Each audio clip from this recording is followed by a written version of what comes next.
Daily Blast Live. We're talking about what you're talking about. Thrown under the bus. No.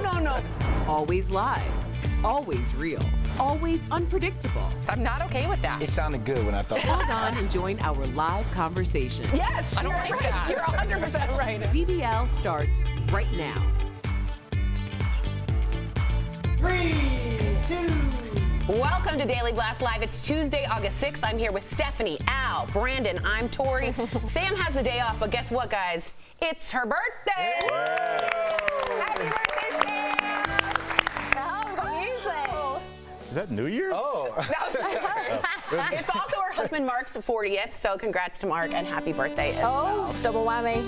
We're doing it again. Okay, we're Got the doing it again. saxophone going too. Hey. I love it. All right, guys, let's get to the news. Should former President Barack Obama feel free to criticize the current president? Obama condemned racist rhetoric yesterday, and now the president is firing back. Obama said, quote, "We should soundly reject language coming out of the mouths of any of our leaders that feeds a climate of fear and hatred or normalizes racist sentiments." But this morning, Trump tweeted, "I am the least racist person."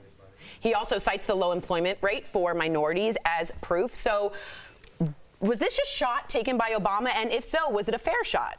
I don't know. I think it's a shot, but was that controversial of a statement? I know. Don't be racist. I mean, that's where we are. We're like when somebody goes, "Hey, we should roundly reject racism," and everybody's like, "Well, let's sit down and break up into discussion groups about that." I think anybody is allowed to speak. He's a private citizen, last I checked, and he has the right to speak just like anybody else. What do you think, Sam? I think the fact that this is obviously the former president of the United States, he's got every single right to comment on what the current president is doing and his thoughts on how he's handling different situations. Up until recently, the word white supremacist has never been mentioned out of Donald Trump's mouth, and I think it's time someone has called him out and does point the finger at him, because guess what?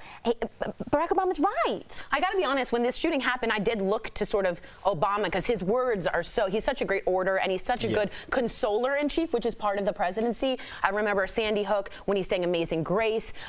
Do you think he was right to jump into this, or is it not fair since there were shootings under Obama? I think he had to jump into it, but at the same time, once you open up your mouth in the Twitter world, in the social media world, people are going to come at you as well. So, I mean, he had 32 mass shootings under his watch as well. So regardless if we say Trump is racist, we can feel whatever we want to feel about that. A lot of people, when they see this and they see these exchange of tweets, they just want these mass shootings to end. They just want and I think that's what a lot of people, would like to see. A way for Obama to say, hey, this is how we can do it. I think that this legislation should be put in place, since now that he's a private citizen and he doesn't have to worry about the Senate blocking any sort of legislation he puts forth. But I think exactly that, what you just said, is part of the problem, Brandon. When Barack Obama was in power, there were 32 mass shootings. Yep. This year, we're only just into August. In 8 months, we've had over 250. The numbers are very different, and I think that's partly down to the language and terminology that this president uses. And I also happen to agree with this in that the shootings are different. I mean, this sounds so stupid for me to,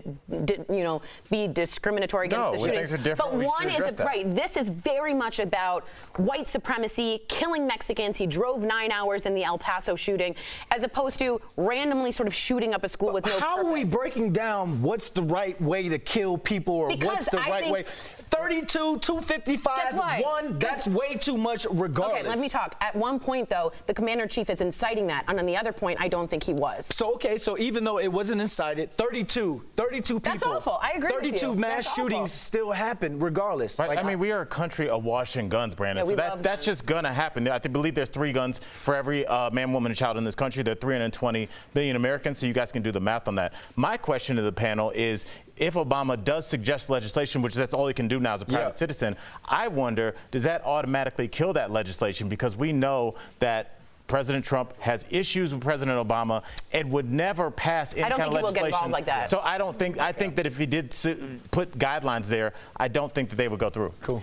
Interesting. Well, let us know, DBL Nation. This is an interactive show, so we want to know what you think. Well, after the mass shootings this weekend, Venezuela and Uruguay are warning their citizens to stay away from America and urging them to take precautions if they do travel here. So my question for the panel, but I am going to go to Raquel Villanueva on this one.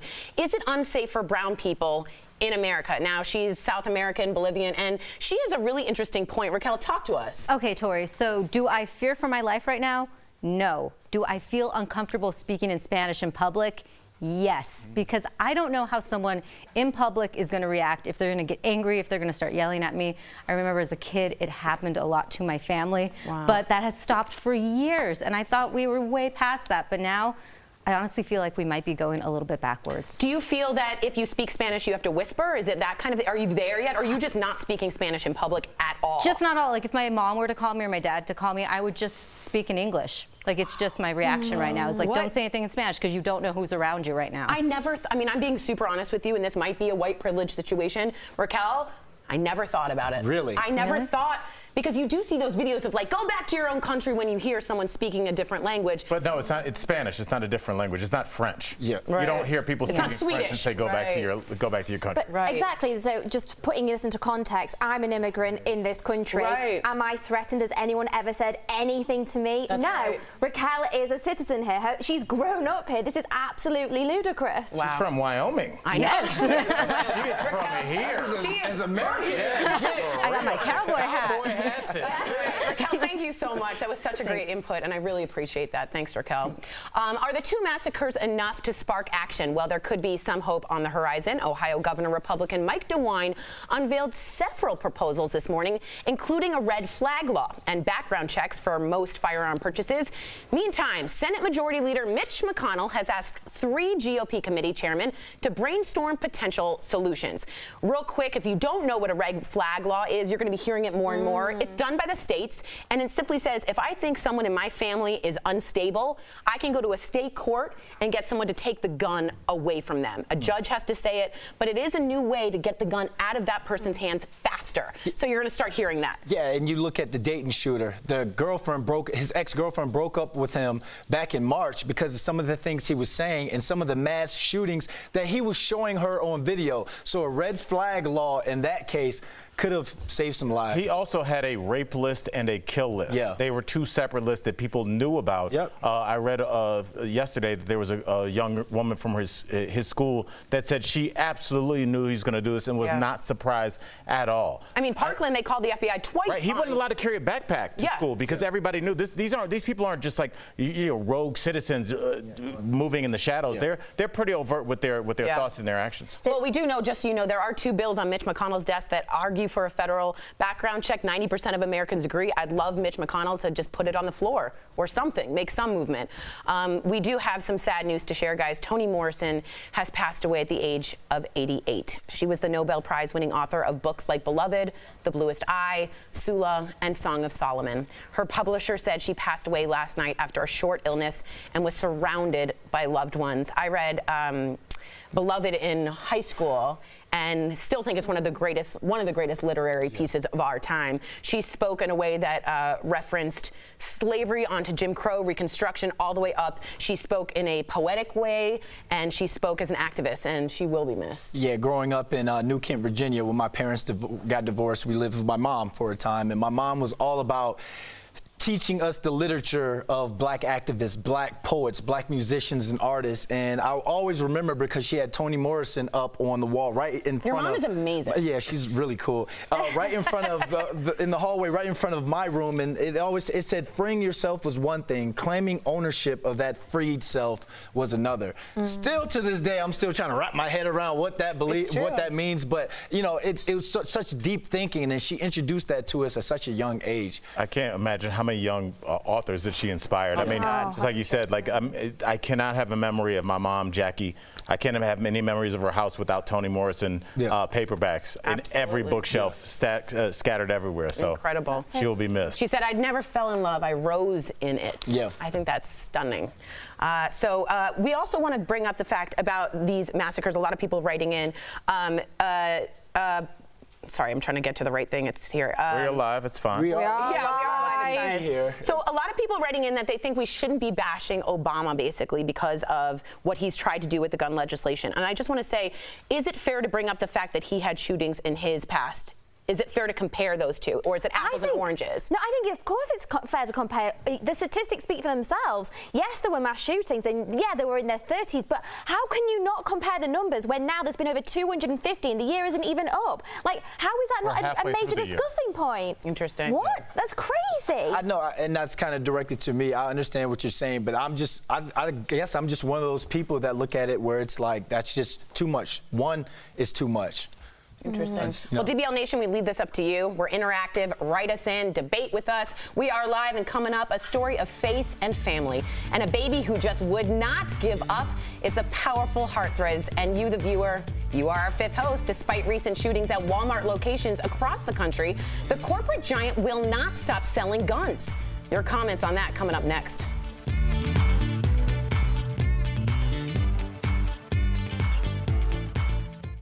Hi guys, Kelly Schubert here with the DBL Digital team. I'm tracking all the breaking and trending news, and I do have a breaking story for you right now. It is a bit loud in here, but I did want to update you. There was a Walmart shooting that happened earlier today. It is not an active shooter situation. One person was shot and transported to the hospital, but again, this is not an active shooter situation. It sounds like it was just an altercation. It happened at a Baton Rouge, Louisiana Walmart. Sounds like the panic ensued because people did hear gunshots, of course, after what happened this weekend, rightfully so.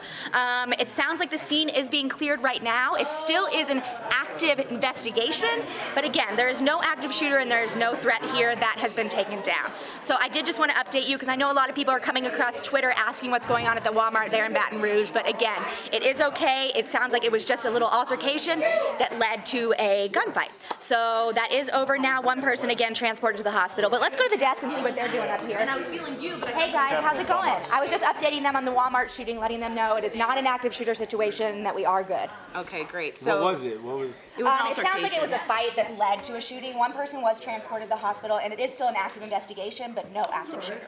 Okay. It's guns, man. I know. That's what I'm saying. Like, Stephanie, I understand what you're saying, how there's 255. That's and not we're even only a double, that's not even a triple. This is like, it's insane amount of numbers that it's like way higher. But my thing is, and a lot of people's thing is, like, out of that 255, I don't know, I sound kind of stupid. Three, okay. Like, a lot of people are saying, like, out of that 255, how many you are want me to, you white say supremacy or whatever. Okay, cool. Like, regardless of how many that number is. Okay. I think anything people after were that, talking, it's just that the fact that these things are happening, and I understand what you're saying, how they're going to happen regardless. But that's why I'm scared to go in the open public. I am not saying they're going to happen regardless, because in every other like first world power, this doesn't happen. We're just it'd be like give you a beat and kind of it'd be like if the police were at my place every night, and I'd be like, well, this just happens. You know, like they've never been about. You know, so we can't get so used to craziness. We cannot adapt. So I would never.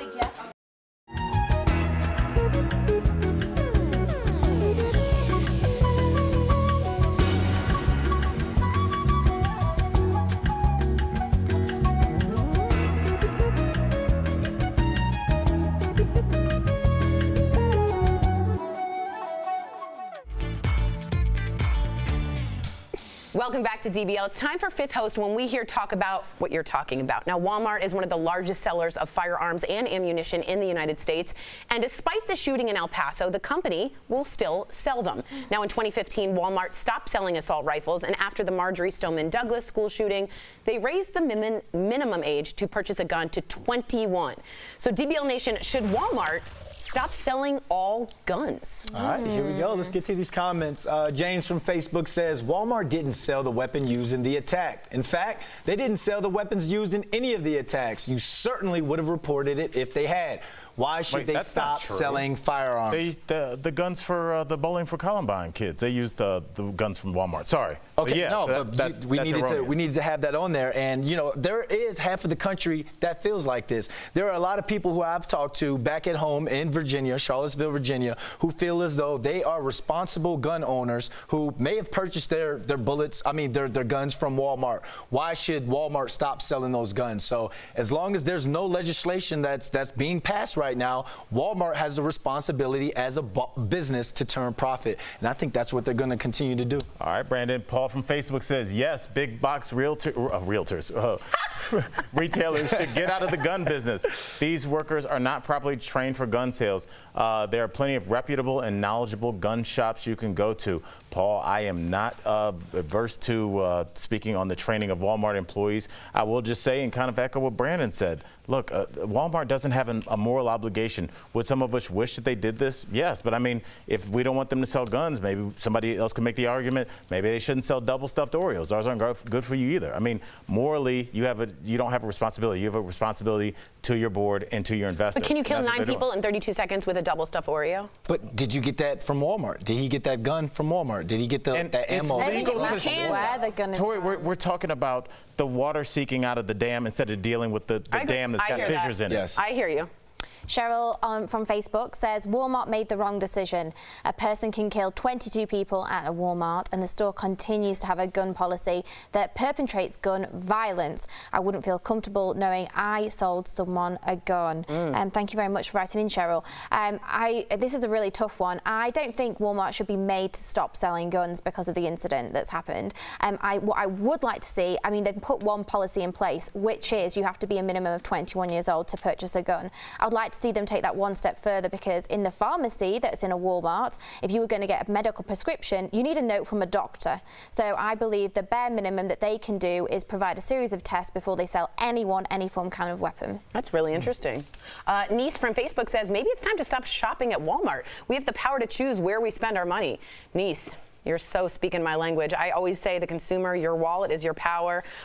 I got to think about the Walmart workers here. I saw a lot of pictures of them in tears after that shooting. Some of them will be selling guns that are uncomfortable. Do I think that they should stop? Yeah. And do I disagree with Al? Yeah, I think they have a moral obligation. It happened in their store. It's going to continue happening. Nike took a stand. Gillette took a stand. In this day and age, as a brand, I think you take a stand. But when you say Nike took a stand and Gillette took a stand, we're not talking about guns here. You know, I don't know. I'll just get to the side. No, I do know what you mean, but it is a politicized they made a moral decision, so I think it is the same thing. Okay. Yeah. All right. Let me get to this last one. Karen from Facebook says, I'll still shop at Walmart. It would be different if they were selling assault rifles. What do you guys feel about that one? I feel like all assault rifles should be banned, simply. If you're a civilian, there's absolutely no reason whatsoever you should have that. So I think that's a good point, and that is a first step. Do I think that, do I want to take guns away from responsible gun owners? No, but I do think selling them widely when you're also selling Walmart chain stores is a bit much. Yeah. And I think that the right to own a gun is not absolute. There are conditions. Even Scalia has written about that. So I would want Walmart to take the lead in this. I don't think they will, but I want them to. Good call. We'll see. Well, Pink's manager and crew narrowly escaped death after a fiery crash last night. Raquel Villanueva, you have the news at the moment. That's right, Tori. It was a crash landing that ended with a miracle, and it involved the singer Pink's manager and crew. Now, they were traveling to Europe for her tour when the private jet they were on burst into flames next to a runway in Denmark. They all managed to escape the fire and were not hurt. Pink was not on the plane. This all happened after her performance in Norway last night, and right now the cause of the crash is under investigation, and she's on schedule to perform tomorrow in Denmark. Good for her. I mean, wow. Man, do you know how much swag you're hitting the stage with? You just walk out there, hey, what's up? I survived a private jet crash. Y'all ready to do this? I bet she'll dedicate it to her manager. I hope she does. Well, that's great that they lived. That's fantastic news. All right, coming up on DBL, watch how a beautiful baby girl defied all the odds and survived despite being born 4 months early. Heart Threads is coming up next.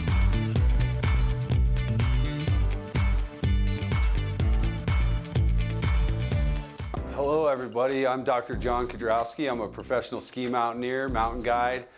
I'm an author and a keynote speaker as well, and I've been up on Everest 4 times. Now I'm going to give you the 4 main things to consider when you're climbing Everest, and the first thing is travel. So when you're traveling over to climb Mount Everest, travel is about $2,000. You'll arrive in Kathmandu, and then if you're climbing the south side, you take a plane to Lukla and start trekking. If you're climbing the north side, you take a plane to Lhasa and you drive to base camp. Next is room and board. And for Mount Everest, there's a lot of little pieces to this. There's the trekking in to base camp. You can stay at really nice lodges and tea houses. Some of these expeditions have big dome tents with pool tables and ping pong tables and even a bar.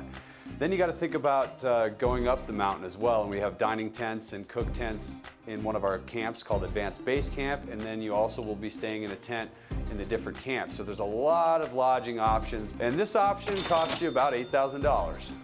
Now, what about the gear to climb Mount Everest? Because you're obviously not going to go up there in this.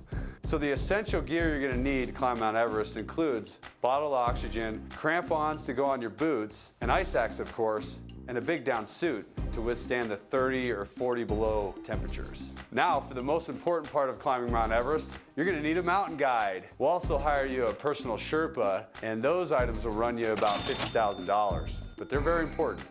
So on Everest, I've seen price ranges going from the low end, $50,000, the high end, $100,000. At the end of the day, you're gonna be dropping about 75 grand in order to climb the highest mountain in the world. Get ready to cash in your child's college fund, or maybe even mortgage your house. I'll see you on the summit.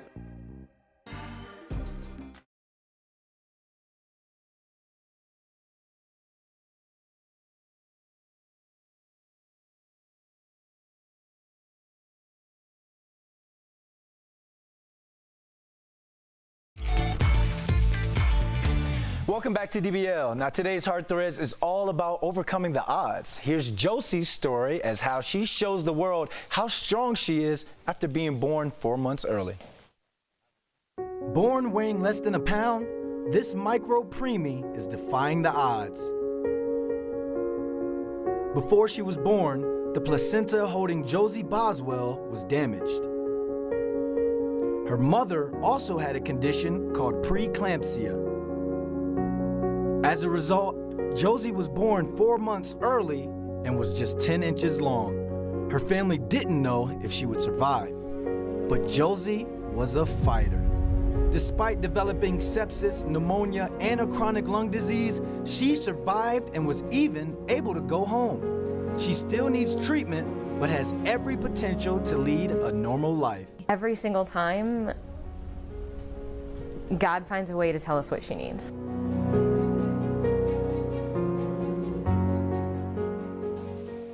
What a great Hard Threads. Keep fighting, Josie. We'll be right back. Promotional consideration is brought to you by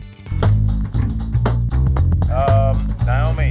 She said I was talking about breaking into it, and I said no one will remember it. Naomi said she did.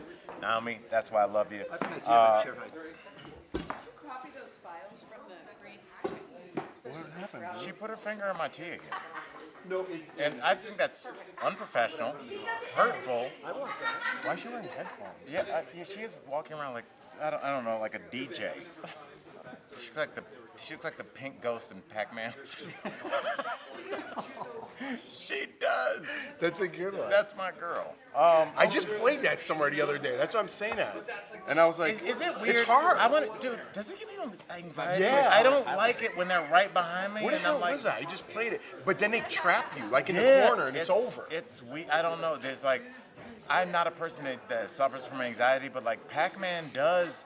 It just, I don't like things chasing. I don't like that. Oh, I was at my buddy. It was this weekend. My buddy has the mini Pac-Man game. Oh, yeah. Now you could buy like the little arcade Right, game. my son has That's that. where it was. It's Yeah. super cool. Yeah. Like, that's weird you said that. Isn't 'cause I it was like, weird, wait. this resurgence with, because like my kids who grew up with all this technology love old school stand-up video games. And I wonder what that is, because they have access to like Pinball. crazy, yeah. Remember when we went to that thing? Yeah, that's where I took my daughter.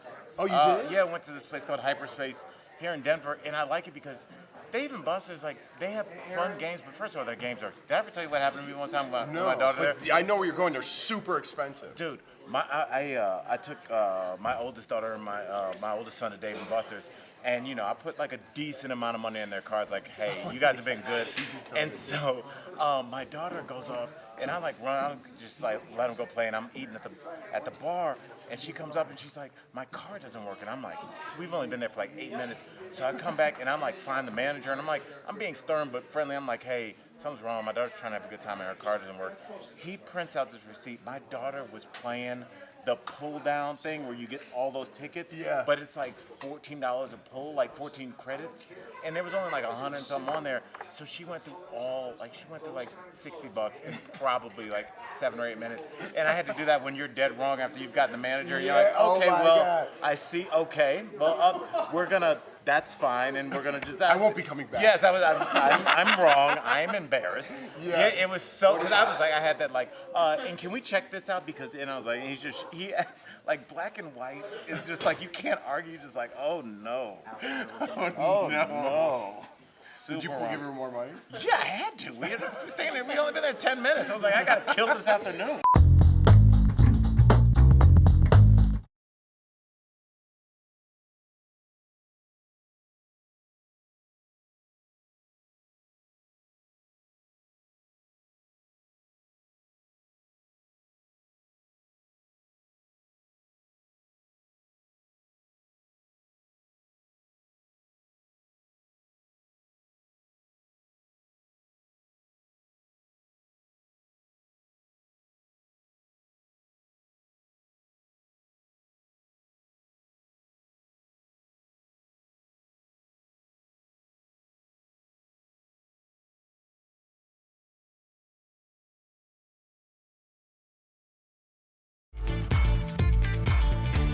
Welcome back to DBL. Before we go, we want to talk about this. Beverly Hills housewife Denise Richards is thanking superfans for spotting a health issue.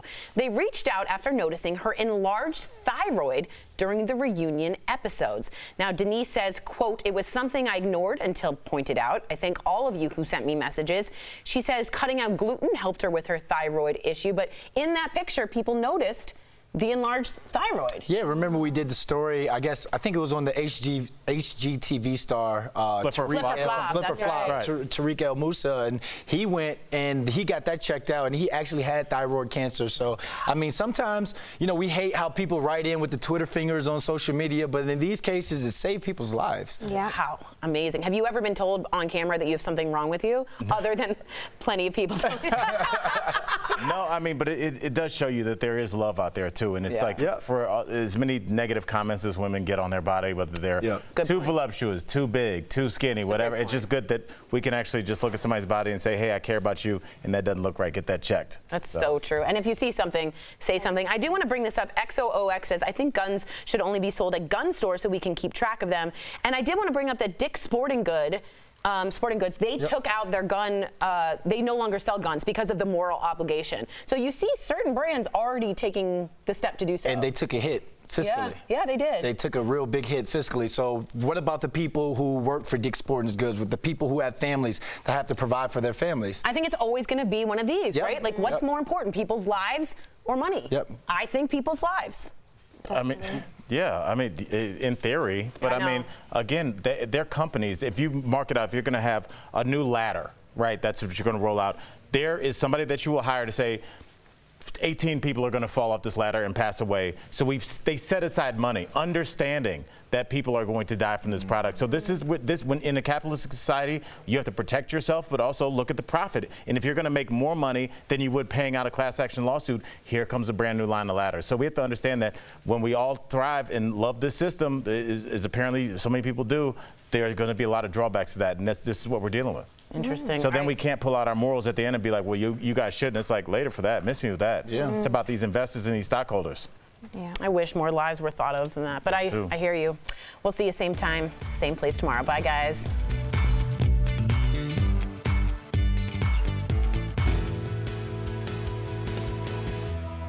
DBL Nation, Kelly Schubert here with the DBL digital team. As always, I'm tracking all the breaking and trending news for you.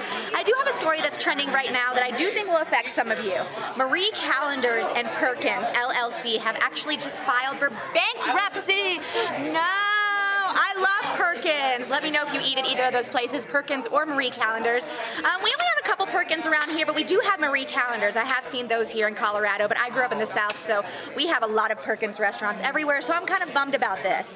They actually closed 29 restaurants on Sunday, so you may notice the restaurant nearby you, nearest to you, has closed. It doesn't sound like they're closing all of them at this point, so that is the good news. But again, they have filed for Chapter 11 bankruptcy. So pretty sad. I think we're seeing this with a lot of restaurants that we remember from our childhood. or when we were a little bit younger, they're just not as popular as they used to be, which is kind of sad because that was always a place we went with family and like after church or, you know, you gather there for breakfast. So I'm pretty sad about that, but let us know what you think, DBL Nation. Do you have a Perkins or Marie Callender's in your area? And if you do, have you noticed it has closed? Let us know what you think. Give me your DBL take. We've got a great show coming up for you. Bye.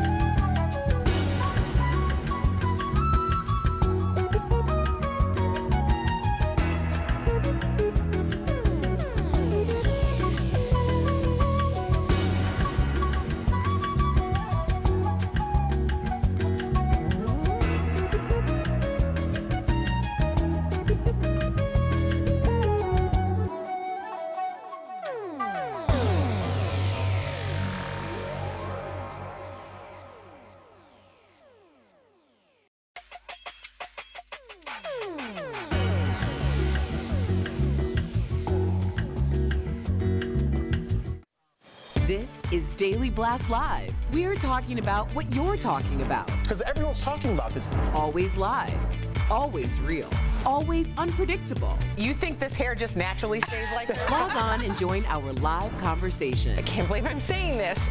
I do agree with you. DBL starts right now. 3, 2. Welcome to Daily Blast Live. It's Tuesday, August 6th. I'm here with Tori, Jeff, Al. I'm Erica.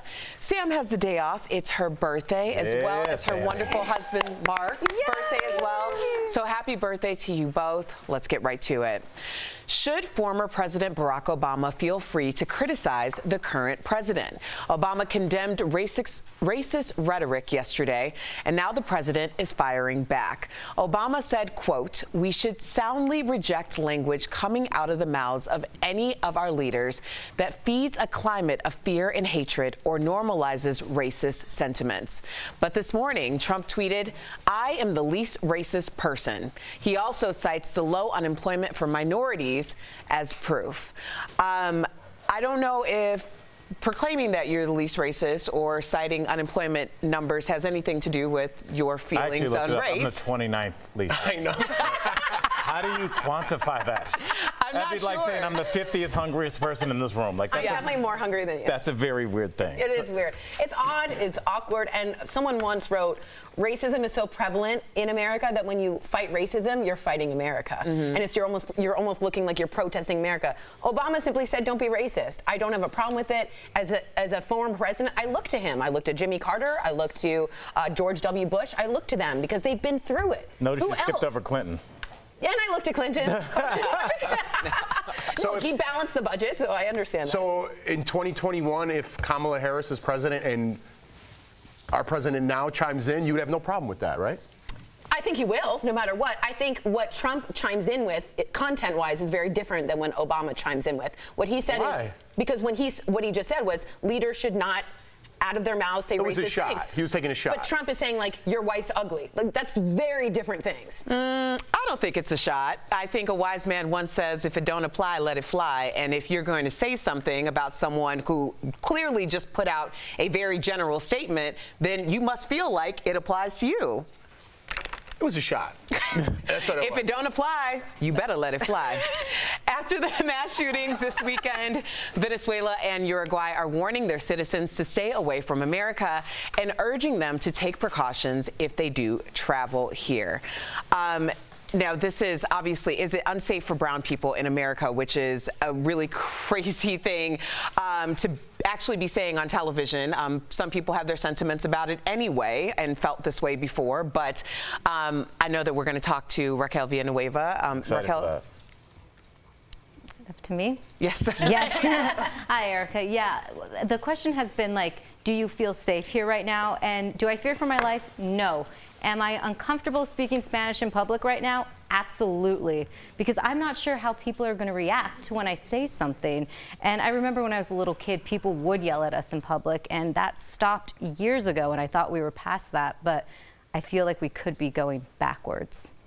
And I mean, I think that's absolutely fair, Raquel. I think it's interesting that you say that you still do feel comfortable speaking Spanish in public. She doesn't, right? You don't, comfortable. Oh, I'm sorry. You don't yeah. feel comfortable. I'm sorry. I don't. It's okay. And then, how do you say that or explain that to, like, children who would want to speak Spanish in public?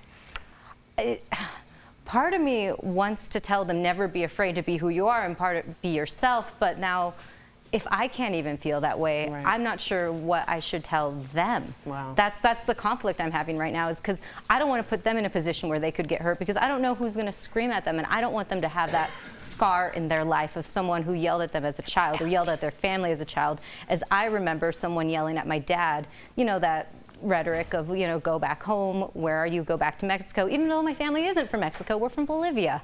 So it was just that, like, lack of education that used to exist, and I don't want it to go back to that. And that's fair. I just want to, just for any viewer that might be wondering who Raquel Villanueva is, you know, yesterday I think about what Champ Bailey said in his Hall of Fame speech when he says, when people are saying something, listen to them. Raquel's not a person that has a political agenda. She's not running for office. She doesn't tweet or post really political things. This is her experience on this planet. And I think we should really take a step back when somebody says, I feel uncomfortable speaking my native language for fear of physical or verbal retribution for that. I mean, we're not talking about people that speak French. That's right. We're not talking about people that speak Swedish. Russian, any other language but Spanish. So we have to be honest about what we're talking about. We have to be honest about, we've seen these attacks. They're on video at this point. And we have to wonder why somebody like Raquel Villanueva, who literally does not have the capability to hurt anybody, she is that gentle of a soul, feels uncomfortable doing that. So, like, I think we all, it's more of an indictment of ourselves in a mirror being held up right to our country. In a country, may I add, just as an amendment to that, in a country that is supposedly a melting pot, right? In which diversity is a strength, in which her speaking Spanish brings a whole new culture to this country. Now we're homogenizing ourselves to white males who are angry, and it's very strange. So but who's saying that? I grew up in a neighborhood where you spoke Italian, where you spoke Spanish, where you spoke Polish. Everyone spoke a different language from where I was in the neighborhood. I was one. And you were comfortable, and they were comfortable doing so. Yeah, and I wish I spoke any of those languages. Of course. When I worked in LA, if you spoke Spanish, you had a leg up on other people. Totally agree. So it's like, where are these people coming from, and why? I don't understand where you live, that you have this hate that I don't understand, because I'm not from there. Right. Do you understand? And you don't have that hate in your body, but I don't understand it. I think like, when people are emboldened by someone and your manifesto is quoting your tweets, you feel you're being told to get the invaders out, get the infestation out, and so you think that's your job. And that's where I think these people are coming from, and it's terrifying. Well, I think there's also a sense of that we live in a society that's a hierarchy, and people are always going to try to have someone who's underneath them. Interesting. Right now, this is what's happening, and it's cyclical, but it's also something that we have come to expect. We can't tolerate it, but we've come to expect it. Just think how many of your people, Jeff, came over here and changed their last name? You know, made it shortened, made it less Italian, less Jewish, less whatever, to acclimate to when they got here. Right. That was part of it. And now people are reclaiming those names now. But that everybody that's come to this country, unfortunately, has had to deal with this. And we're going back somewhere. names, unfortunately. Well, Raquel, we really appreciate you sharing your experiences. I think that's what a big part of DBL is about, is coming to the table from your level of experience, and we really appreciate it. Of course. We're moving on. Are the two massacres enough to spark action? Well, there could be some hope on the horizon. Ohio Governor Republican Mike DeWine unveiled several proposals this morning, including a red flag law and background checks for most firearm purchases. Meantime, Senate Majority Leader Mitch McConnell has had 3 GOP committee chairmen to brainstorm potential solutions. And real quick, just to get, people aren't really sure what red flag law is, and that's okay. It's state by state, and it simply is a gun prevention tactic in which you say, hey, I'm really uncomfortable with so-and-so having a gun. I can petition a state court. A judge can very quickly fast track, and a person can take that gun away. So this could have been done in Florida if they had it with Parkland, for instance. They mentioned Cruz 2 times to the FBI. So that is what you're going to be hearing more and more. Well, thank you for clarifying that. Well, a group of young white men are causing controversy right now for this Instagram photo showing them with a cardboard cutout of Alexandria Ocasio-Cortez at the Kentucky State Fair. They're wearing Team Mitch shirts referring to Mitch McConnell. AOC tweeted him asking, "Are you paying for young men to practice groping and choking members of Congress with your payroll? Or is this just the standard culture of Team Mitch? Does this go too far?"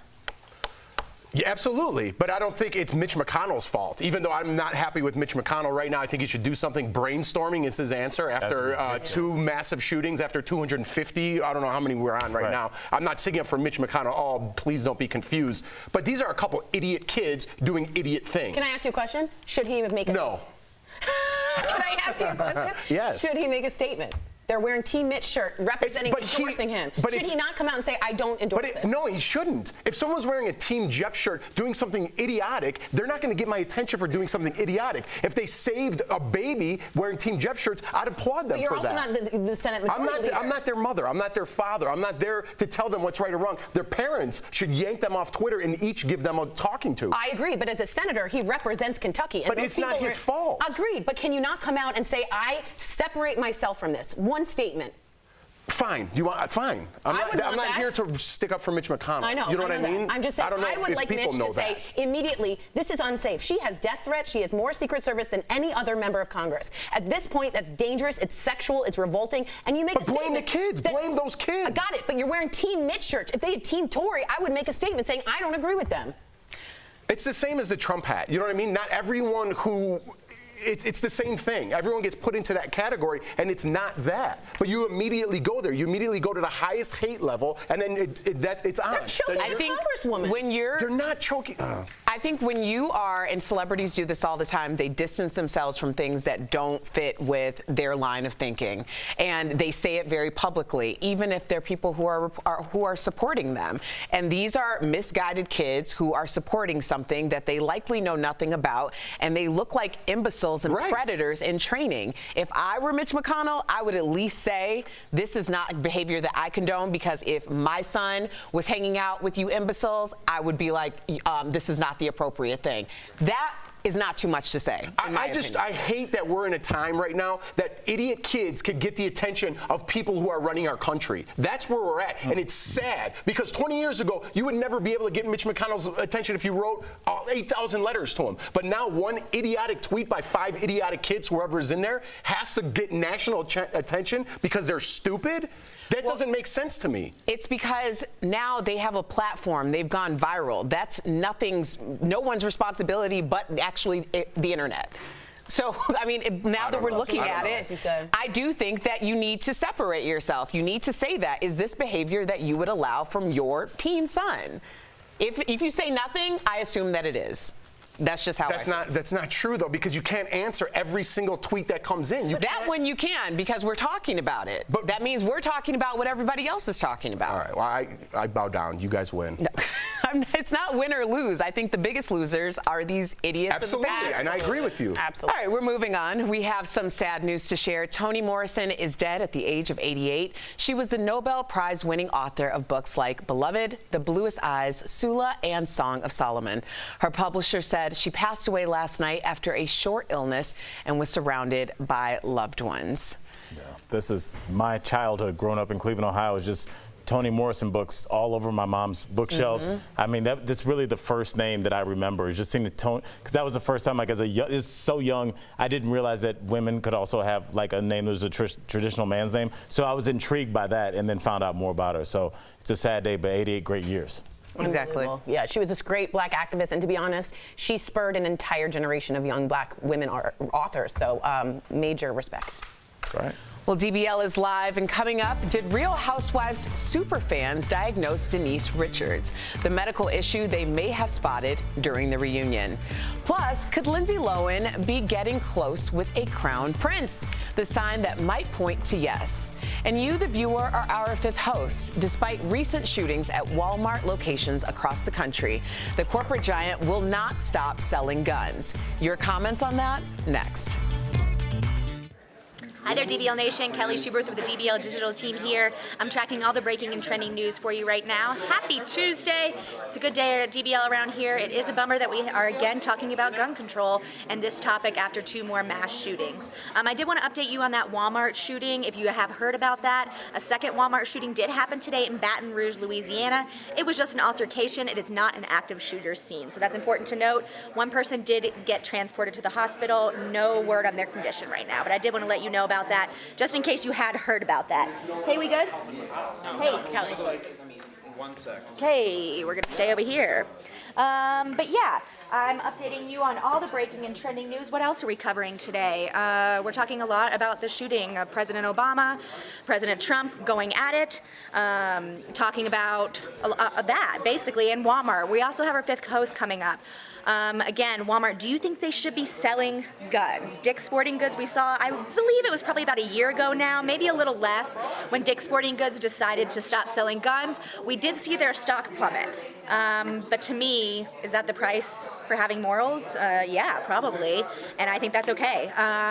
Also, Dick's Sporting Goods, you have to remember they're a sporting goods store. Walmart sells a lot of stuff.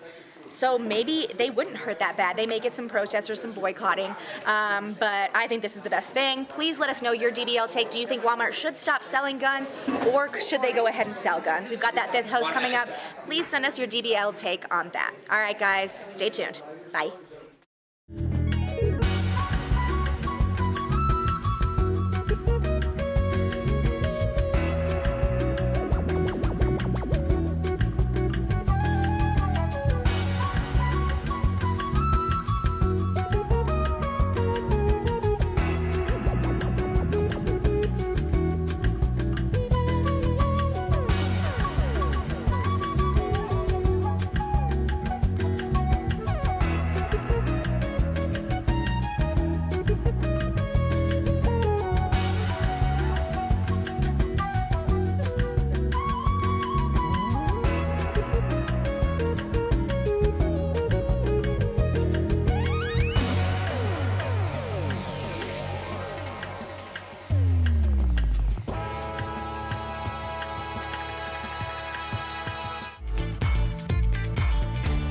Welcome back to DBL. It's time for 5th host, when we're talking about what you're talking about. Walmart is one of the largest sellers of firearms and ammunition in the U.S., and despite the shooting in El Paso, the company will still sell them.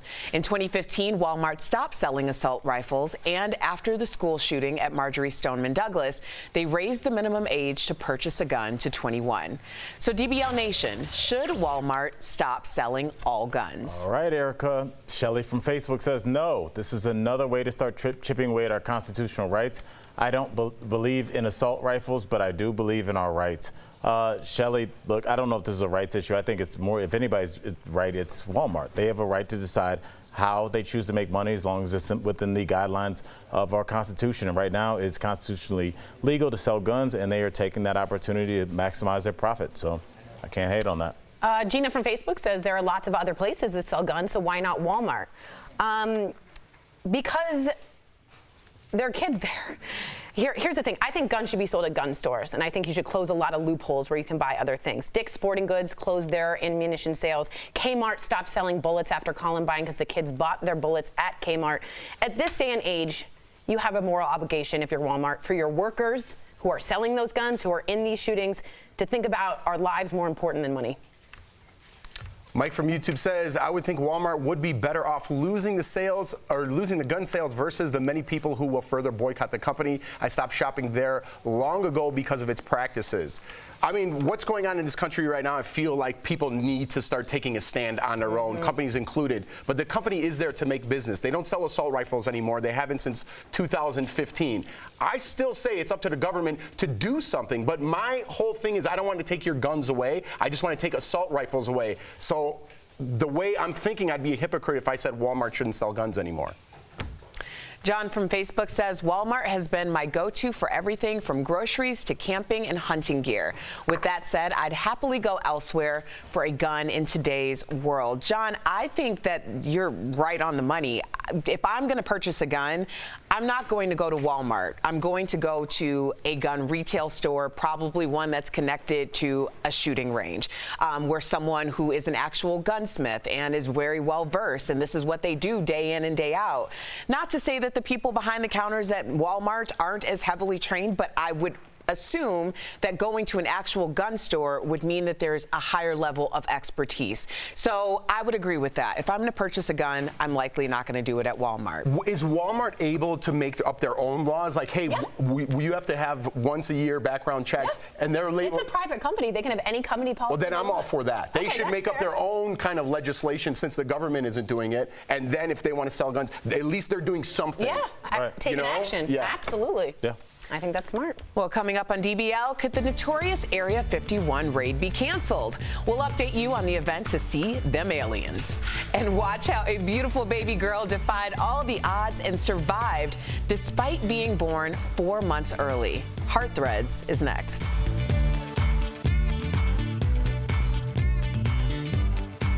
Hello, everybody. I'm Dr. John Kudrowski. I'm a professional ski mountaineer, mountain guide. I'm an author and a keynote speaker as well, and I've been up on Everest 4 times. Now I'm going to give you the 4 main things to consider when you're climbing Everest, and the first thing is travel. So when you're traveling over to climb Mount Everest, travel is about $2,000. You'll arrive in Kathmandu, and then if you're climbing the south side, you take a plane to Lukla and start trekking. If you're climbing the north side, you take a plane to Lhasa and you drive to base camp. Next is room and board. And for Mount Everest, there's a lot of little pieces to this. There's the trekking in to base camp. You can stay at really nice lodges and tea houses. Some of these expeditions have big dome tents with pool tables and ping pong tables and even a bar. Then you got to think about going up the mountain as well. And we have dining tents and cook tents in one of our camps called Advanced Base Camp. And then you also will be staying in a tent in the different camps. So there's a lot of lodging options. And this option costs you about $8,000. Now, what about the gear to climb Mount Everest? Because you're obviously not going to go up there in this.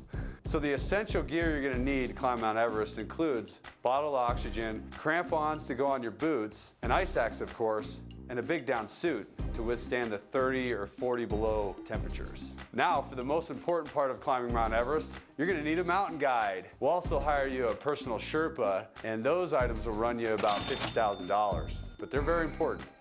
So on Everest, I've seen price ranges going from the low end, $50,000, the high end, $100,000. At the end of the day, you're going to be dropping about 75 grand in order to climb the highest mountain in the world. Get ready to cash in your child's college fund or maybe even mortgage your house. I'll see you on the summit.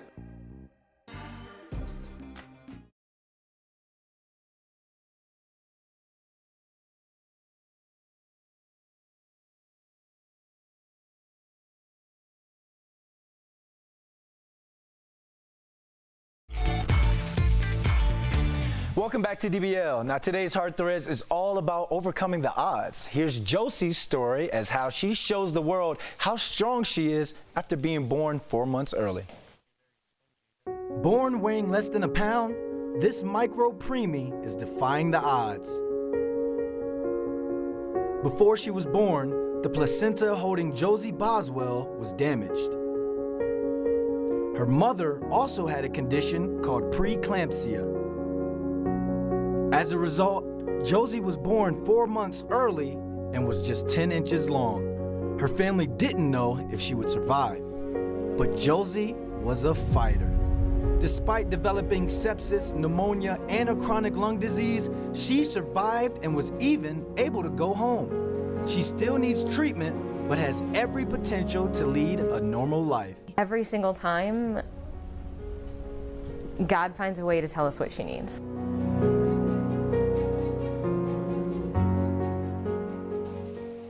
What a great Heart Threads. Keep fighting, Josie. We'll be right back. Promotional consideration is brought to you by... What's going on, DBL Nation? Brandon London here with your digital break. Obviously, the last 4 days in our country, we've been talking about gun control laws, gun legislation. And you saw in our fifth host, where we love you, the viewer, to write in and give us your thoughts and comments. You saw we asked if Walmart should stop selling guns since that tragedy happened in El Paso, happened in the Walmart there. And there's been another shooting at Walmart prior to El Paso before. So we want to get straight to you guys' Fifth Host comments. XOOX, she always writes in, thank you, even though you said some stuff about me today. But we still love the way you guys write in. She says, I think guns should only be sold at gun stores so we can keep track of them. I kind of like what Jeff said earlier, since Walmart is a private company, if they were able to place their own laws and own restrictions on selling guns, how would you all feel about that? So write in on that as well. Thank you, XOOX, for writing in. Jack Colby on Facebook says, what a stupid question. Did he buy the gun at Walmart? Did the Aurora shooter buy his gun at Walmart? Did the Sandy Hook shooter buy his gun at Walmart? So a lot of people out there, I'm from Virginia. I went to high school in Charlottesville, Virginia. I have a lot of friends that grew up around in Charlottesville that are gun owners. And there are a lot of people who say that why should they be penalized as responsible gun owners? So that's another side of the argument that I want you all to take into to think about. Martha Stevens on Facebook says, I disagree. If they're ID a carrying person where me and mine are, I would feel safe. Rachel Jones on Facebook says, statistically, social media should be for ages 18 and above. It's not like we give our kids keys to a car, drugs, and alcohol. Chelsea Riggs, Axtel, on Facebook, watching on 9 News Denver, says, sure, and while we're at it, let's have them stop selling everything else that will kill a person. Alcohol, knives, food, the list goes on. A lot of people are saying that as well. Thank you, Chelsea, for writing in with that side of the argument. I think we can all agree that there's no, I don't want to say that because that sounds like I have no hope, but I think we can say this is a very complex situation that we have here, a very complex problem. So whatever we're writing in, I just thank you all for writing in with different perspectives, because not only does it help us as hosts, but for those who are open to hearing different perspectives, it helps them strengthen not their argument and where they stand with this. Danielle Mine on Facebook says, Walmart is already irresponsible. Yes, for them. They should suspend for Walmart. They should suspend for Walmart. You think about it, Tori had mentioned that Dick's Sporting Goods had banned selling guns. And we also reported that Dick's Sporting Goods stock has plummeted. In fact, I haven't seen a Dick's Sporting Goods in a long time. So continue to write in. We're going to continue to talk about this on the other shows. Thank you, guys. We got more DBL coming up next.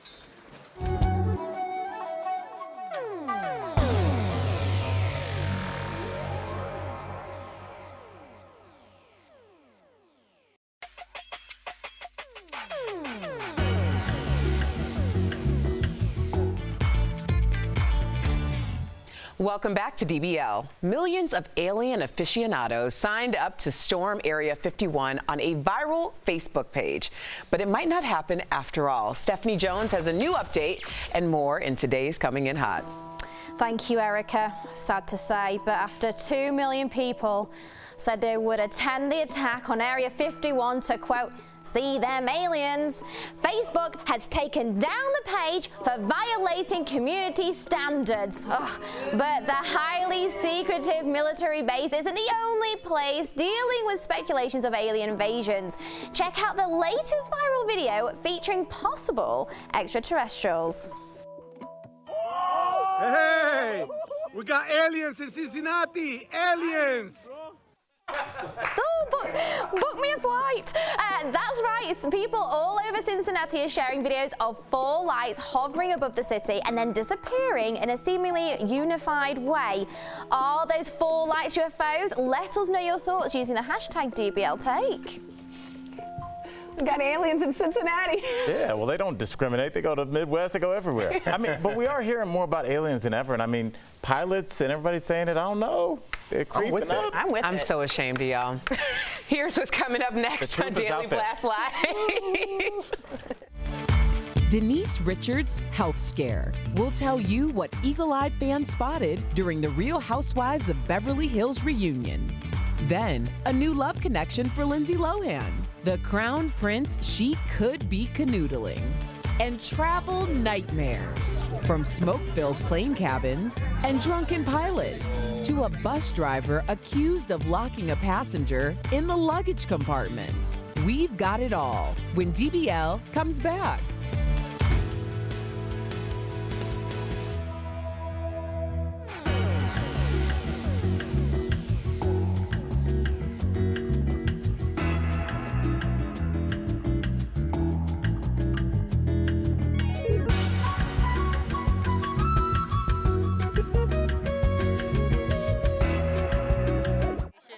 Right now, I just want to give some background to this. I am doing a story about a reunion tour. A reunion tour so exciting that our makeup artist, Jeray, was literally screaming this morning about it. But now we can't find him Now we because can't I knew find he him. would hype this up. But I was freaking out in the studio this morning as well. Beyonce is planning a 2020 Destiny's Child Ladies, see reunion. your men at home. Club is full of ballers and the pockets full grown. Kelly's I can got sing it. a lot of Destiny's Child. And I will be going. Will you be Okay, going? I'll be going, but do you remember when Destiny's Child was like a bunch of girls? And then Yes! they cut out those girls? I know, so savage. That was like the biggest controversy. It really as a was. And we were child young. growing Like, up, this was like drama for us. Yeah, we're like, oh my God. Yeah. Members have left. Oh, yeah. But DBL Nation, let us know, will you be seeing this concert if they come to you? I'm hoping they're going to come to Denver because Beyonce and Jay-Z didn't come to Denver. I read that it might be starting in the UK. Oh. I have a theory that things start in the UK like the Spice Girls. I'm pretty exactly. sure. I'm It'll be so big that 100% sure they're doing the UK tour first and then they'll be in the US. Oh, I hope so. So, DBL Nation, let us know. And I want to know if you could reunite one band in the world. Ooh, good question. Any band. Who would it be? Yeah, they don't even have to be alive anymore. Just if you could see one band's reunion tour. NSYNC. Ooh, that could actually happen one day. I might see Backstreet Boys. They're I'm coming seeing to Backstreet Denver, Boys on Thursday. You gotta go. All right. Talk to you later, DBL Nation. Bye. Bye.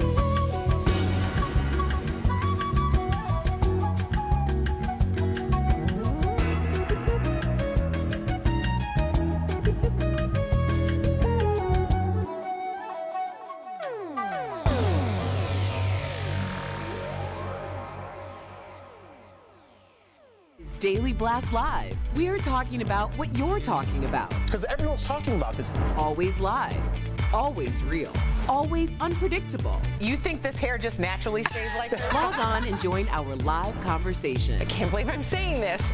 I do agree with you. DBL starts right now. Welcome to Daily Blast Live. We are live. Let's get started. Beverly Hills housewife Denise Richards is thanking superfans for spotting a health issue. They reached out after noticing her enlarged thyroid during the reunion episodes. Denise says, quote, "It was something I ignored until pointed out. I thank all of you who sent me messages." She says cutting out gluten helped her with her thyroid issues. This is so scary. It's scary in one respect, and then it's like it's very empowering in another respect, because obviously people who are Bravo-holics like myself were paying attention to everything, and someone who has medical experience stepped in and offered their opinion, and it turned out to be true.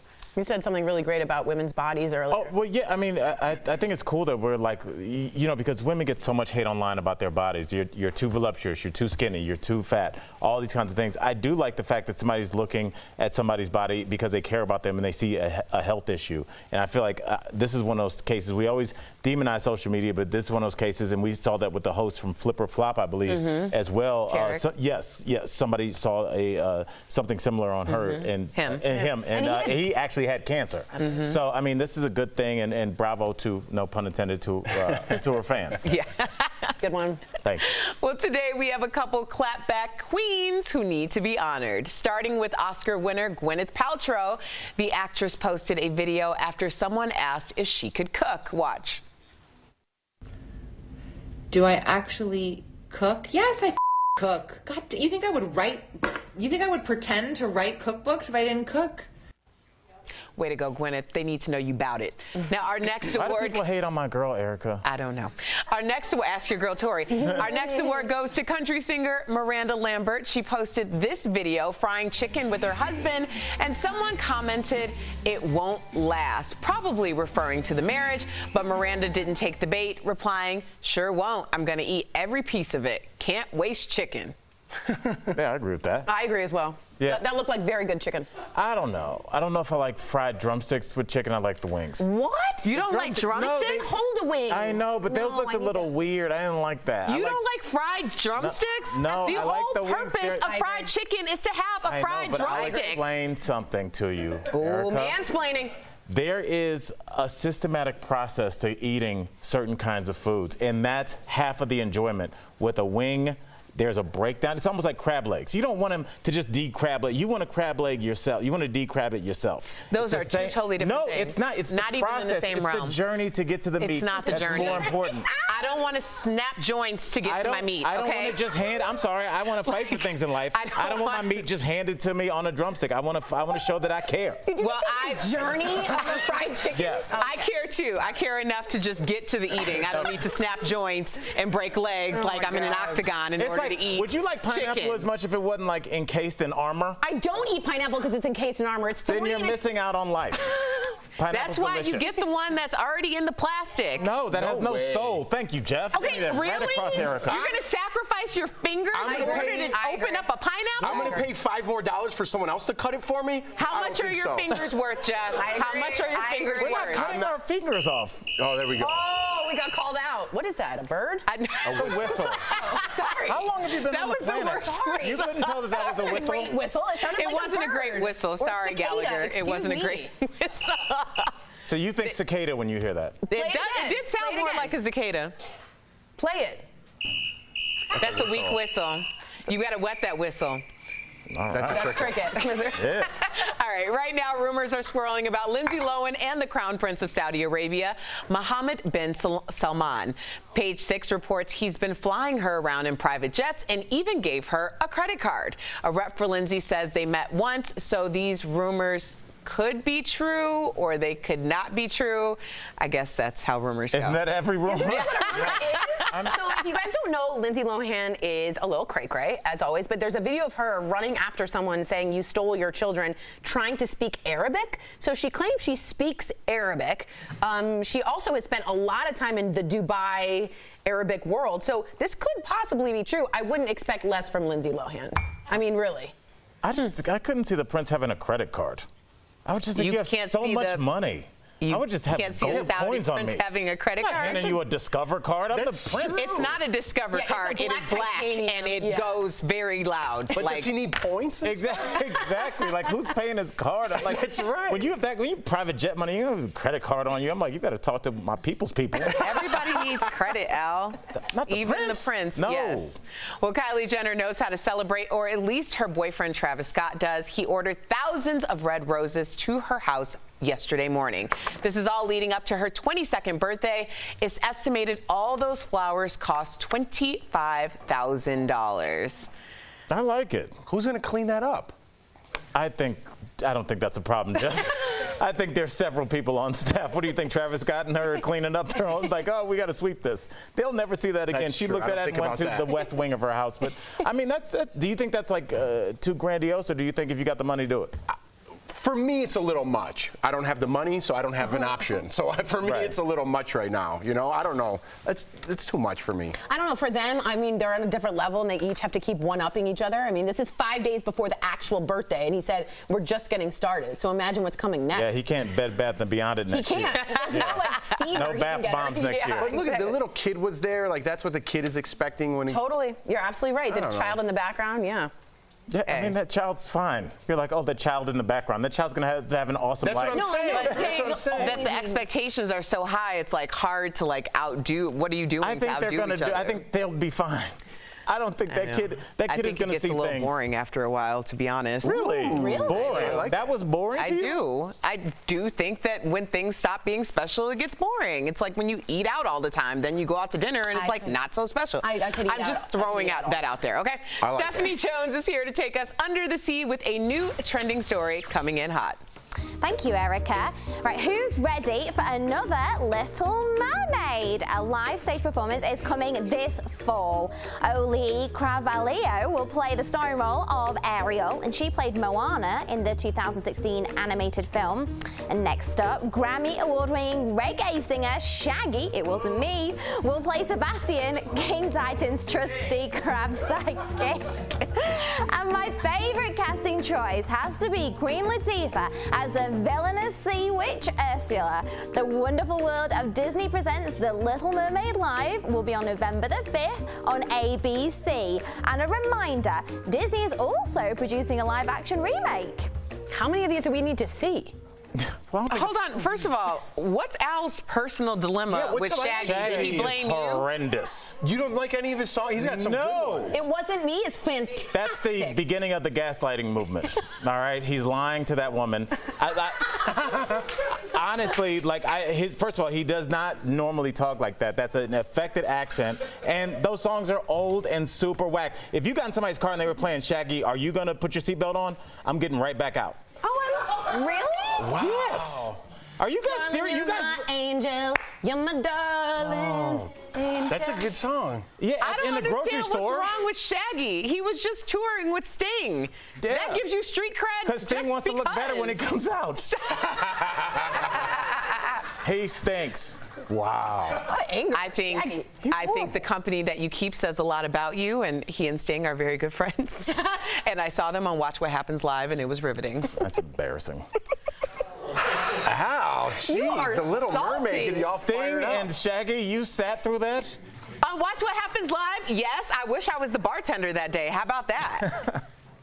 Coming up on DBL. Travel horror stories from a bus driver accused of stowing a passenger with the luggage. Yeah, you heard that right. To a crash landing with a miraculous ending. We've got the stories to keep in mind the next time you go on vacation.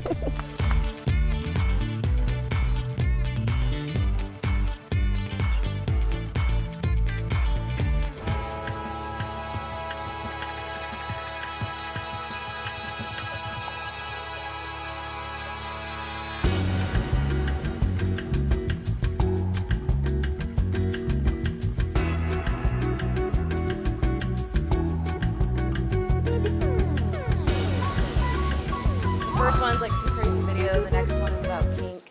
And then there's another story about 2 drunk pilots. And then the last story, now I'm drawing a blank. What was the last story? Yes. Yeah. The bus driver. Yes, the bus driver, the crazy one about she was stuck I do have a in a story for compartment. that. Okay. That's insane. I have a story about that too. I forgot the craziest one. I want to ask the viewer something, and Al, in the lyrics of It Wasn't Me, he does say, even caught me on camera, it wasn't me. That's gaslighting. And you know what? If you're caught on camera, it was you. Yeah. You were on there. Gaslighting is telling somebody something that knows is inherently not true and arguing to the point where they think they're crazy. That's gaslighting. Yeah, well, I never thought of it, but Shaggy is a gaslighter. It's not good. I love every song by Shaggy. Yes. It was good for its time, it doesn't man. hold up. That's fine. Most of the songs between 2000 and 2010 don't hold up. Like that was all music just to stay relevant. I would say Nobody's some Nelly singing stuff. Blame It on the Alcohol anymore. If you caught me, what is this? Nelly is good. It's Getting Hot in Here holds up. I wouldn't want to hear it, but it's not horrendous. If you want to take a ride with me, it's better. If you want Oh, to yeah. take around. Okay. So yeah, you guys let me know. Am I way off base All right, with so Shaggy? Yeah, I Okay. think so. Really? Everybody write in their favorite Shaggy song. It's between Angel and It Wasn't Me, right? He's not trying to be hard. He's just having fun. It wasn't me. Jerry played Shaggy this morning. We literally played Shaggy this morning. I got that on some old like school CDs. It makes me feel like I'm in a tropical vacation too, because it's a little dun dun dun dun steel drum. It wasn't me. Why don't you listen to just good Jamaican music? That too. Well, I have But you terrible throw taste. them all in there. I do have terrible taste. Make a mixtape.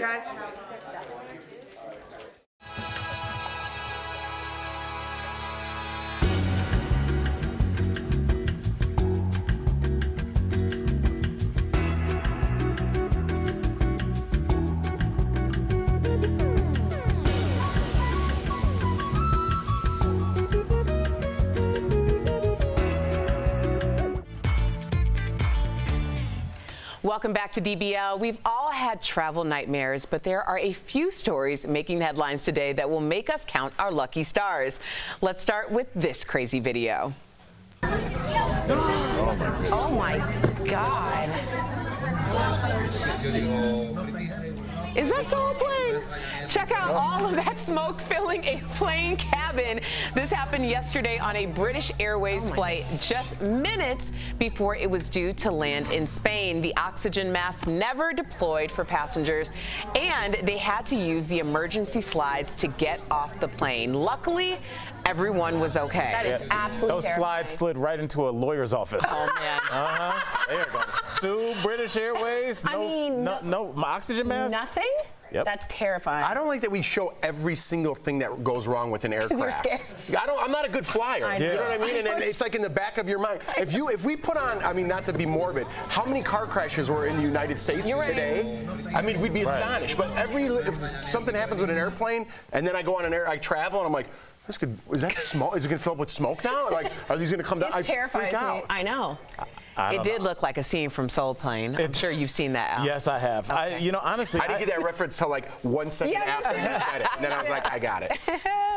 Now to a crash landing that ended with a miracle. It involves the singer Pink's manager and crew. Their private jet burst into flames next to a runway in Denmark. They got out in time and no one was hurt. Pink was not on the plane. Wow. This is like reminiscent of DJ AM and Travis Barker. Wow, yeah. That's exactly what. That's so interesting. It just seems like. Well, this one didn't take off though, right? I think that it crash landed. They said so. I guess it was a hard landing. Oh, it did crash land. They said crash landing, but it's like crashing and crash landing is very different. Right. So, and I know there's like a rough landing, and there's also something that's called a belly land, where when the front wheels don't deploy. So I don't know. That looked like it landed and burst into flames. So private jets, man, I don't know. It makes me very That's worried. why I Ever don't since fly 'em. John F. Kennedy Jr., it makes me so worried. I will say this: they do tell you if you're on an airplane, not only count the exit rows and be like, oh, the exit row is right there, but count so you know if it's dark in the plane, how many headrests to go to the exits in case there's a full. So you're like 1, 2, 3, 4, 5. Is this what But you're the thinking on emergency before the lights flight will takes illuminate. off? Don't you listen? Yeah, I know. They're supposed to illuminate. Yeah, I'm just like, where's the beverage cart? I don't care. I'm be fine. You're counting headrests before every flight? I think it's a really, That's especially crazy if you're in town. an air, like I guess I'm not in a that private plane. I mean, not that we're all going around flying private, but in a smaller, like if you're in a prop plane or something, you're not as familiar with the layout. That's right. And it's a really smart thing to do. I mean, people might not think about it unless you're super proactive like Tori. Thank you. If our You've plane learned started something going today. down, we should have an agreement with the person next. I just want you to punch me right in the face. I could do that. I was I mean, like out cold. You got to really like give me a good one because I don't want I'll do it. When I was in Turks and Caicos, when you go from Grand Turk to Caicos, the plane you take is so small that like there's no divider between you and the pilots. So you're just looking at like, what's that dial doing? Why is that down cool. there? I like that. Yeah, it's weird. So I don't. Yeah, I want put a. No, I like screen. that. I like to know what's going on. My dream is to sit in the cockpit and be like, what was that? For information. Yeah. You need knowledge. Okay. Yeah, because like if it's beautiful blue skies and we're like that, I'm like, dude, what was that? Like, where'd that come from? Right. I don't get it. We've got to get Jeff into a flight We do. simulator. I do. For real. have I feel to. like I'd be a little United, better. let Jeff in, please. come on. We know you're down the street and they're awesome. I'm not happy with United. Maybe another airline. Oh. Sorry. Well, you want to get in the simulator or not? 'Cause they right down the street. I don't know who else down the street. Okay. And Maybe they we have could the work best it out. simulators. Yes. Scottish police put a stop to what could have been a very bad situation midair. Officers arrested 2 United pilots after they were allegedly too drunk to fly. Apparently, they both failed alcohol breathalyzer tests. It happened just as they were about to board. This is a real issue with pilots, and that's why they've now instituted breathalyzers, because pilots were overworked, underpaid, and running with no sleep, and they were drinking themselves to a ridiculous level. So you are seeing more in this pop up, but the breathalyzers has tried to put a stop to it. To be perfectly honest, this isn't a great answer. It makes me feel better that you could fly a plane like drunk. You know what I mean? Wow. Like, wow, it's so easy to just get up and down. Right, because it's all like They do automated. really You know fly what I'm saying? themselves. You know what I mean? Well, it depends on what It's type terrible. of plane I don't want you're my pilot to be on. drunk at all. No. But the knowledge I was of like, that. everybody, that's Jeff talking. You see what I'm saying? You see, like, it's the true. psychology behind It's it. true. It's the landing you really need. Other than that, it's almost all But automated. honestly, I mean, this is more, I mean, we're talking about pilots and kind of having a good time with it, but it's just any job that's stressful, paramedic, cop, traffic controller. you know, air traffic controller, anything that's like stressful every day, it does kind of lend itself to heavy drinking because every human being needs to like detached from whatever they're doing, and unfortunately it's this. Well, if you're in charge of people's lives, you might want to get yours together first. But I think that's part of the stress, you know? Yeah, well, get it together. That's all I got to say about it. All right, we got to get this one in because I have something to say. One more travel nightmare. A woman ended up trapped inside a luggage compartment on a bus. The driver is accused of deliberately locking her in there and driving off. It happened on a trip from New York to Boston. Oh, my God. We still don't know why she may have allegedly done this, but she was arrested. As for the passenger, she called 911 after being stuck for at least 45 minutes. She's doing just fine, but I have some theories on this because I was on a bus from Chicago to Indianapolis. Stop bragging. I was on a bus, and the bus driver decided to act as though we were on a school bus, which we were not, and reprimand us by driving us 15 minutes out of the way before he went to the bus terminal. So he kidnapped you, is what He kidnapped us. He kidnapped you. He kidnapped us. Wow. So I don't know what's going on with these bus drivers. I mean, I had a really great one, Mr. Levi, back when I was in the 1st grade, and he was great. But the rest of them, I don't know what's happening. You can't just be taking people. That story triggered like something with me because like growing up in Ohio, back in the day, the way your old relatives used to send you gifts before the mail is they would put them on the bottom of Greyhounds, and we would have to, which it saves money, but then you have to go pick it up like Christmas Eve in a driving snowstorm in Cleveland. There are homeless people everywhere. I'm like, can you just mail these? Why are we? I don't want to be here. I want to be home. All right. Well, coming up on DBL, a difficult topic to discuss, but an important one. Bankruptcy. I know something about that. We're answering viewers' questions next in Dollars and Cents.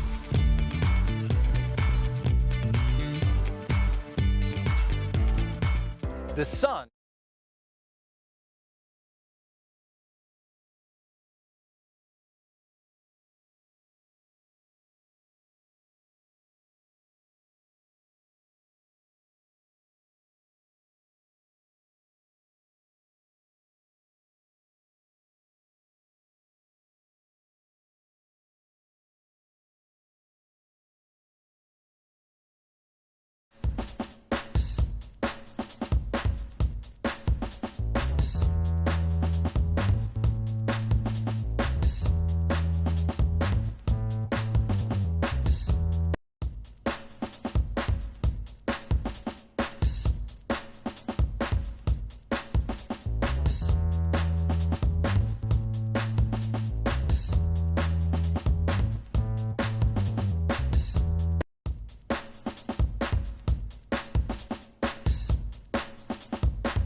Welcome back to Daily Blast Live. Budgetologist Felicia Jones is back in the studio, and we're talking bankruptcy myths in today's Dollars and Cents, presented by John Hancock. Felicia, thank you so much for coming back. You always drop great knowledge on us. Thank you for having me, and I'm ready to drop more knowledge on you. Okay, Felicia, let's jump right in. Our question is from Dan through email. He writes, I'm living paycheck to paycheck in my 60s. I have a lot of credit card debt and don't own my home. The only way I see out is bankruptcy, which makes me feel like like a failure. What does bankruptcy really mean for my future? Great This question. is a great question. Yeah. So, and this will give us a chance to talk about myths around bankruptcy. Okay, cool. So we have a couple right here. Bankruptcy will clear all of my debts. Is that true? What? That is definitely a myth. It will not clear things like alimony, child support, student loans, some taxes, but it can put a stop to almost all of those collection calls. It will clear some debts, and when it comes to some of those other debts, it'll definitely help you when it comes to credit cards, medical bills, but you got to really pay attention to what it will clear and what it won't clear. Interesting. I like that one. Let's get to myth number 2. Bankruptcy will ruin my financial future. Is that true? Actually, it will not ruin your financial future. Now, it will be on your credit report for 10 years, and you will have some ramifications for about 7 to 10 years. But overall, you can bounce back pretty quickly and raise your credit score. How about number 3? Let's fill this one. Filing for bankruptcy is a personal failure. That kind of speaks to Dan's question. Yes, definitely. I understand where Dan is coming from, but we also have to put it in context. You know, around 66% of Americans file bankruptcy because of medical bills, so Dan is not alone when it comes to this issue. And most people actually wait too long to file for bankruptcy because, you know, we feel like we're failing, so we wait too long. But here's the thing, once you do it, you can bounce back, and with good financial education, you can be on the road to financial freedom. So no shame in the bankruptcy game. No shame, no judgment at all. All right, thank you so much, Felicia. And to submit your financial questions for the next Dollars and Cents, please email askmrsjones@dailyblastlive.com. And for info about life insurance and retirement planning, call John Hancock at 1-800-978-0663. We'll be right back.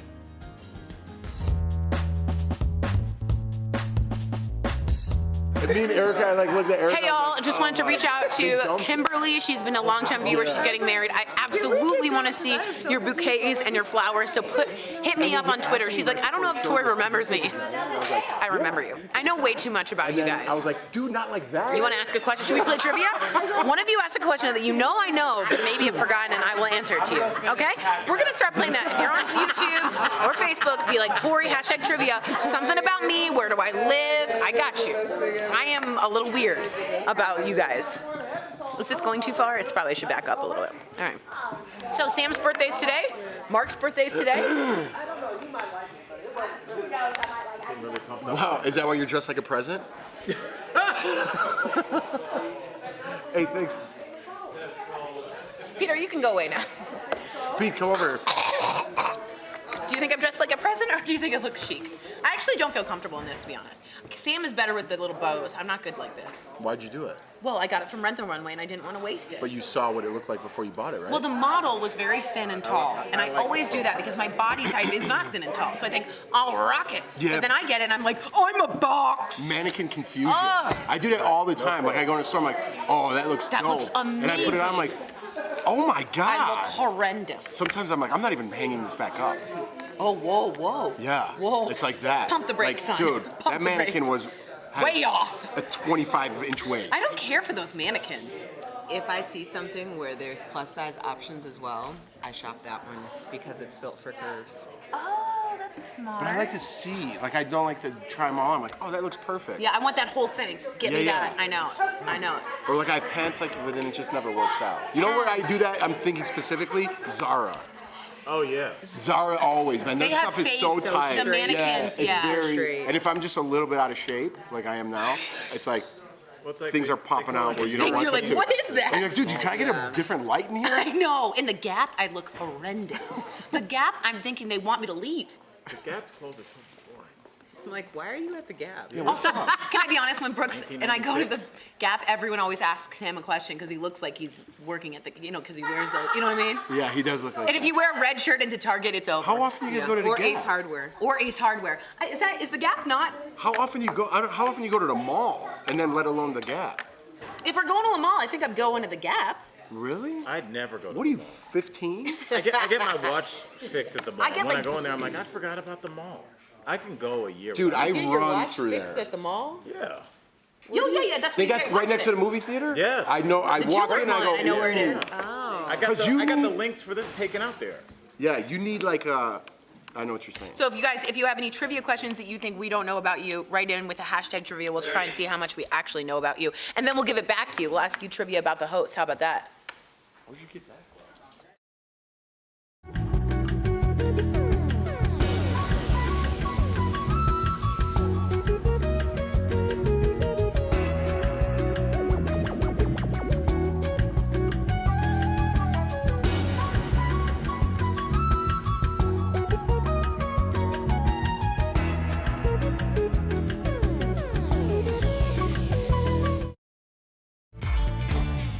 Welcome back to DBL. We love sharing your comments, DBL Nation. Al, what we got? That's right, Erica. Sue Ann says, good for Travis and Kylie with all those flowers. I wish my man showered me with those too. So there you go.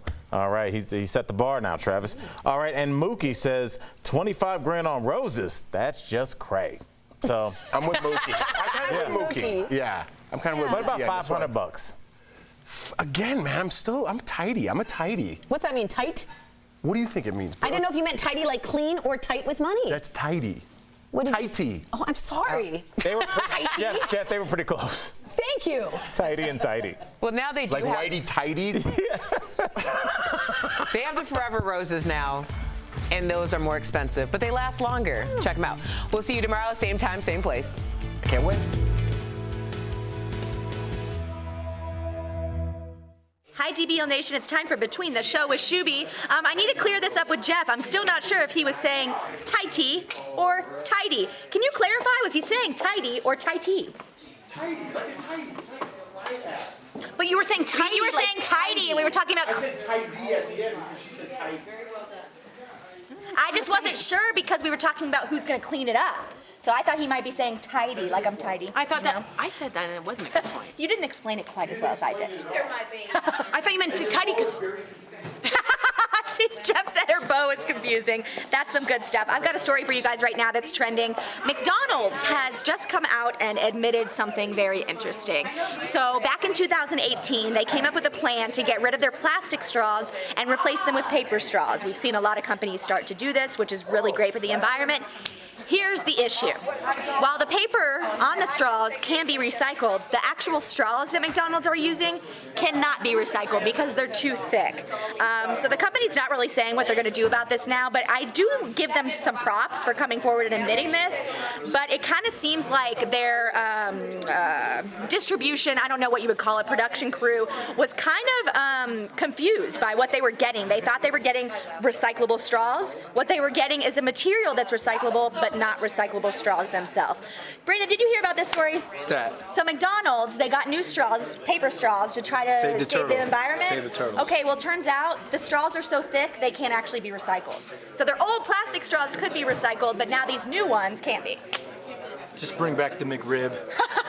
That's all he wanted to say about McDonald's. Anyway, DBL Nation, what do you think about this? Do you think at least give them props for coming out and admitting it? Do you think they should switch back to plastic? What should they do here? Let us know. Bye.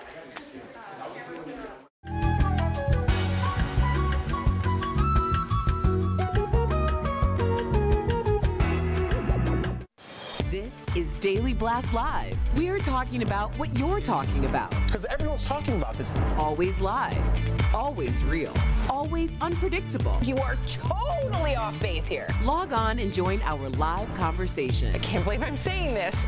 I do agree with you. DBL starts right now. Welcome to Daily Blast Live. It's Tuesday, August 6th. I'm here with Brandon, Jeff, Al, I'm Tori. Sam is the day off, but guess what, guys? It's her birthday. Happy birthday, Sam. We miss you. We love you. We hope you're having a great birthday. Well, should former President Barack Obama feel free to criticize the current president? Obama condemned racist rhetoric yesterday, and now the president is firing back. Obama said, quote, "We should soundly reject language coming out of the mouths of any of our leaders that feeds a climate of fear and hatred or normalizes racist sentiments." But this morning, Trump tweeted, "I'm the least racist person." He also cites the low unemployment rate for minorities as proof. Was Obama taking a shot, and is it okay to do so? Or is he just saying, hey, guys, let's not be racist? I think they're again, two separate things. I think that the statement itself should come out of everybody's mouth. Like anytime somebody's saying something that's racist or hateful, that should be addressed and noted and rebuked. And at the same time, it definitely comes on the heels of a shooting and of Trump's rhetoric about minorities, basically. Yeah. And so that was a shot at him. I don't think there's any question about that. Yeah, I agree. I think it was a shot. Listen, I don't know if it's Obama's place to get involved. Someone needs to say it, but I don't know if it's Obama. I just want to ask you, Tori, if this is the next presidency, someone else is president, and now Trump is getting involved, would you think it's okay? So I think content-wise, content matters. So I think the way Obama states his comments are not hateful, they're not mean-spirited, they're just saying let's not have racist sentiments. When Trump tweets, his content is you're stupid, you're stupid, you're stupid, sad. I get it. I get it. But those why? to me are different. I feel like, I don't know. I get what Obama's saying. It's not like I'm an idiot. Right. I know what's going on. But why stir the pot? We're so divided already. Right. Why jump in with the comments? I think he's the consoler in chief, and I think we all needed him at that moment. I keep looking to Obama because no one's actually going to El Paso or Dayton and holding them and Did holding you guys find that surprising that nobody went down there? I thought Trump was making a trip. Beto O'Rourke didn't want him down there. So what do you mean? Oh, but Trump did go. He's trying to go currently, but there are some people saying pushback, saying don't go. But at some point, you want someone to be holding those parents, and I think Obama was trying to fill that spot. And I think what he said, I think a lot of people, if you're Team Obama, you're going to jump on what Obama says. If you're Team Trump, you're going to jump on what Trump says. But at the end of the day, we all think Obama was a great leader, great person, great president. But he still had mass shootings on his watch as well. And I'm not defending Donald Trump at all right now. But what he said, if George Bush would have had said something or tweeted out something after Sandy Hook with Obama, under Obama's watch, then will we be saying the same thing right now? And I'm with you, Jeff, on we should all be coming together right now. So I get it. He's a private citizen now, and he has that opportunity. He has that freedom to say what he wants to say. But See, I think it's just something that's stirring the pot. I just think he's the only person that actually could speak on it because he's been the only person who went through something like that. But he's spewing on a problem, not a solution. Let's see, That's fair. Let's see what, because a lot of his legislation was blocked when it came to gun control. So why not tweet out the things that he had wanted to put in place to right now to make people make their senators more direct action. Yes, absolutely. I just think saying you shouldn't be racist isn't bad, and it shouldn't be seen as bad. Even in, I get it, but in this climate, Yeah, in this culture, what's going on, it's so divisive. No matter what you say, like Brandon said, you're on Obama or you're on Trump's side. There is no middle ground, and that's what I'm trying to talk about right now is a middle ground. It's such a strange time in our country that you can just be like Team A or Team B, and there's no.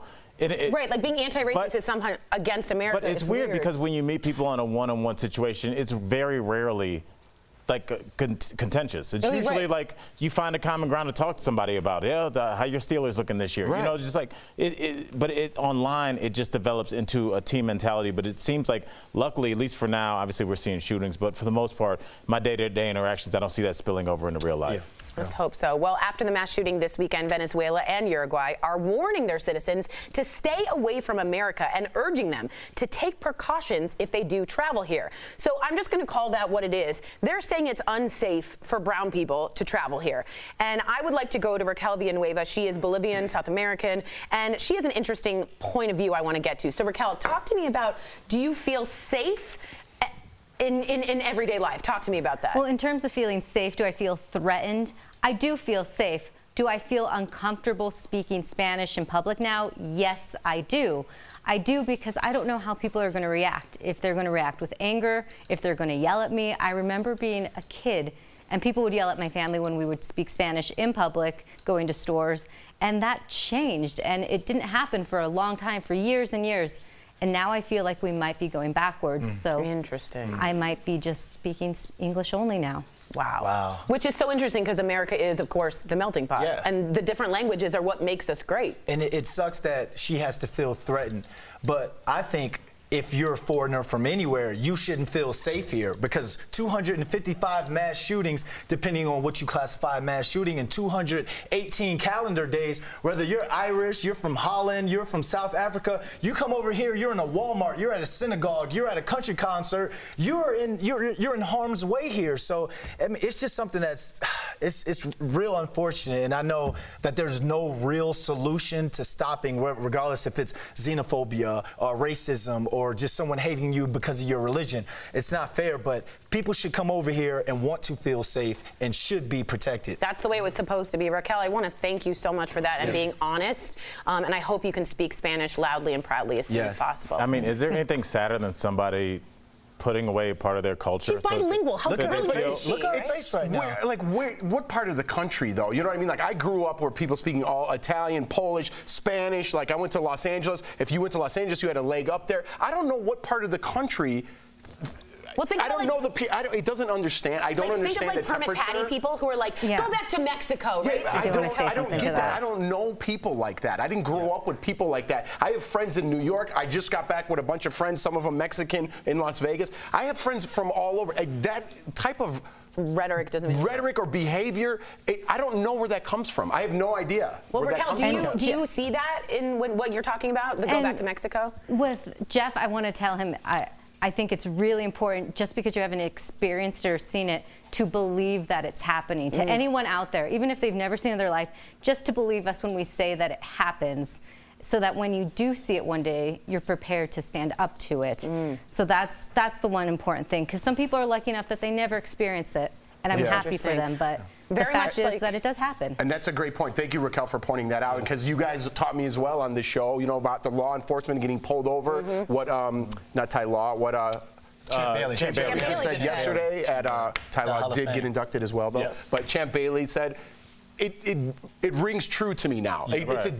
As opposed to 2 years ago, as opposed to now, I'm always growing, I'm always learning, and I think that's what this country is missing. They're not listening to Raquel's, they're not listening to Champ Bailey's. Yeah, well, it's hard. Jeff, what you've done is one of the hardest things to do, which is not to sympathize, but to empathize with other people, because if you haven't seen it, if you haven't experienced it, it's just harder. Like, if I haven't had as many conversations as I've had with Tori about what it's like to be a woman and what it's like to worry about getting pregnant because you might lose your job. That stuff I would have never known about. It's not any malice from me. Right, but if I'm like, please listen to me, just like Champ Bailey, just like Raquel. Same thing. Exactly. And then we had the story yesterday of that super famous woman that was scared to say she was pregnant. Who was it? We'll talk about it in the break. But somebody yesterday that's very famous said that she was scared to say. About losing her job because she was pregnant. Right, and then Sam said the same thing, Erica said the same thing, and Tori said the same thing, and all these things are just things I never thought about. So it's maybe like that's the listening whole is what point. we need. Listening, which you've always said. Well, a group of young men, guys, white men, excuse me, is causing some controversy right now for this Instagram photo showing them with a cardboard cutout of Alexandria Ocasio-Cortez at the Kentucky State Fair. They're wearing Team Mitch shirts that referring to Mitch McConnell. AOC tweeted him asking, quote, "Are you paying for young men to practice groping and choking members of Congress with your payroll, or is this just the standard culture of Team Mitch?" So my question is, A, when does this go too far? Let's be honest, this is too far. Yes. You don't choke out a member of Congress. My thing is, if I'm Mitch McConnell, I want to separate myself from this. This picture's gone viral. I would come out with a tweet or a statement and say, I in no way am connected to this because they're wearing my name on their shirt. Do you think that's necessary? I wonder if we're just like missing the entire point with this picture, and that it is like perpetuating violence against somebody in the public sector. Like a government employee. Of course. Like, so, I mean, could I do that? Could I take that same picture with the First Lady? Should anybody be able to take a picture with a congressman and have a bullseye target on their forehead? It seems, because we saw that with Gabby Giffords when Sarah Palin did that, and then she was shot and is never really fully recovered from that. So I do wonder, like, where does this stop in terms of, like, when you start openly online physically threatening politicians? So the Secret Service has gone in and made investigations. She has one of the highest Secret Service now because of all these death threats. It's the scrutiny is, if a reasonable person thinks what you're putting online is a direct threat or will cause imminent threat to that person, that isn't protected by freedom of speech. So you could make an argument. Like Kathy Griffin, right? For instance, she was on the no-fly list because of the Trump head. Exactly. So, yeah, she was on the, and I believe still is, maybe? I believe. I don't think you get off that very easily. Right. So I do think if there was some action towards any politician threatening violence, I don't know, maybe we wouldn't see this. But do you want to hear about Mitch? Should we limit it to just politicians? Jeff, you're going to jump on that one, but should we just limit it to politicians? Because you made the statement earlier, in soccer stadiums, when they have the noose around someone's head, FIFA, the Premier League, they got rid of that. They banned that. They make sure those people are banned for soccer for a year or for life. So should it just be limited to just someone of Congress? Speaking of what you're saying, should Mitch McConnell ban them from his rallies or his community speaking? I mean, shouldn't he speak out? I just getting word in from the booth that people who represent Mitch McConnell did speak out. And they said they're against this. Fantastic. Here's my thing. You can't let social media run your life. These people are all crazy. They should find out. I'm sure they're all tagged.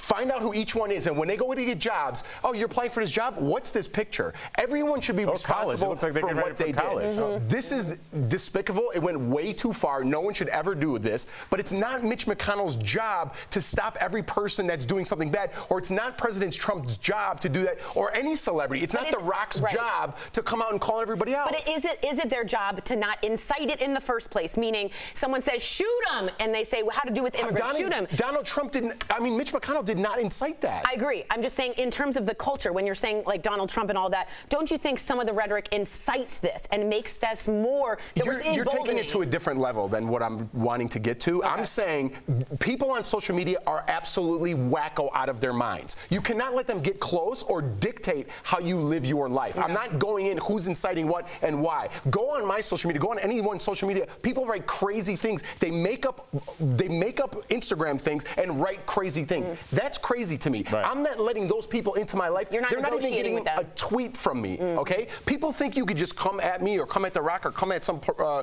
presidential candidate. You can't. You can't do that. 20 years ago, you'd be arrested if you try to go to somebody's house or sent them 1,000 letters. Now, for some reason, it's all fogged up and everyone thinks, hey, this person did something wrong. I think I'm just going to send them 800 tweets about it. Yeah. It's insane, and it has to stop, and it shouldn't even start. If you're saying that he needs to respond every time something this happens, I'm not saying Mitch McConnell in general. We can't have that in society. We can't have that. We also can't have this let uncensored or let someone just without any kind of response to this. They did. I know, which I'm very happy about. Which I'm very happy about. And I'm glad because I wanted them to do so. Well, DBL is live, and coming up, did Real Housewives superfans diagnose Denise Richards' medical issue? They might have spotted it during the reunion. Plus, could Lindsay Lohan be getting close with a crown prince? The signs that might point to yes. And you, the viewer, are our fifth host. Despite recent shootings at Walmart locations across the country, the corporate giant says they will not stop selling guns. Your comments on that are coming up next.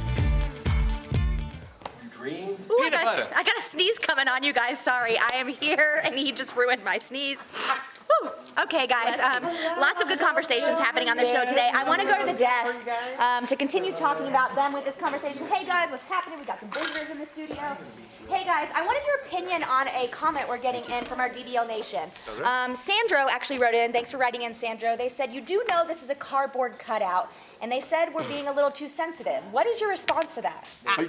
They're choking the cardboard cutout. The kids are absolutely wrong. 1,000%. Don't misconstrue what I'm saying. It's absolutely wrong, and they should go on their permanent record. And if it was my way, everyone would have a social media record, and this would be part of their record now. So that's what I'm saying. That's where I want the world to come to. You can't have people who are making up 18 different accounts a day dictate what I'm going to apologize for or what I'm not going to apologize for, or if I should get my son's haircut or not. But they it should not be in my life at all. Agreed, but as a congresswoman, this kind of picture can't go unchecked, right? That's absolutely inciting violence on a congressperson, let alone she has the most death threats of anyone else. Let alone the Border Patrol has a Facebook page talking about violently raping her and hurting her, including the head of the Border Patrol in Texas. So I have a real issue that this is getting spread out more and more without getting unchecked. I find that this kind of behavior is not okay for a congressperson, and I it this is absolutely a dangerous situation. It doesn't matter that it was a cardboard cutout. But this could lead to here's the something rhetoric, else. though. Tori's taking it to a place that I'm not even in the mind frame to talk about. Like, she's taking it over there. I don't care about politics. I don't care who it was. It was wrong. I don't care what the person was or what they represent. It was wrong.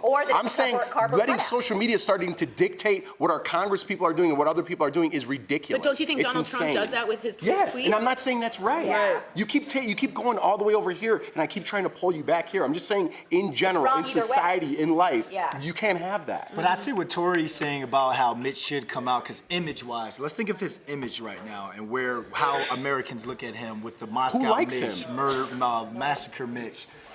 I would come out and be like, hey, I have my differences with AOC, but I would separate myself from that just because. That would be.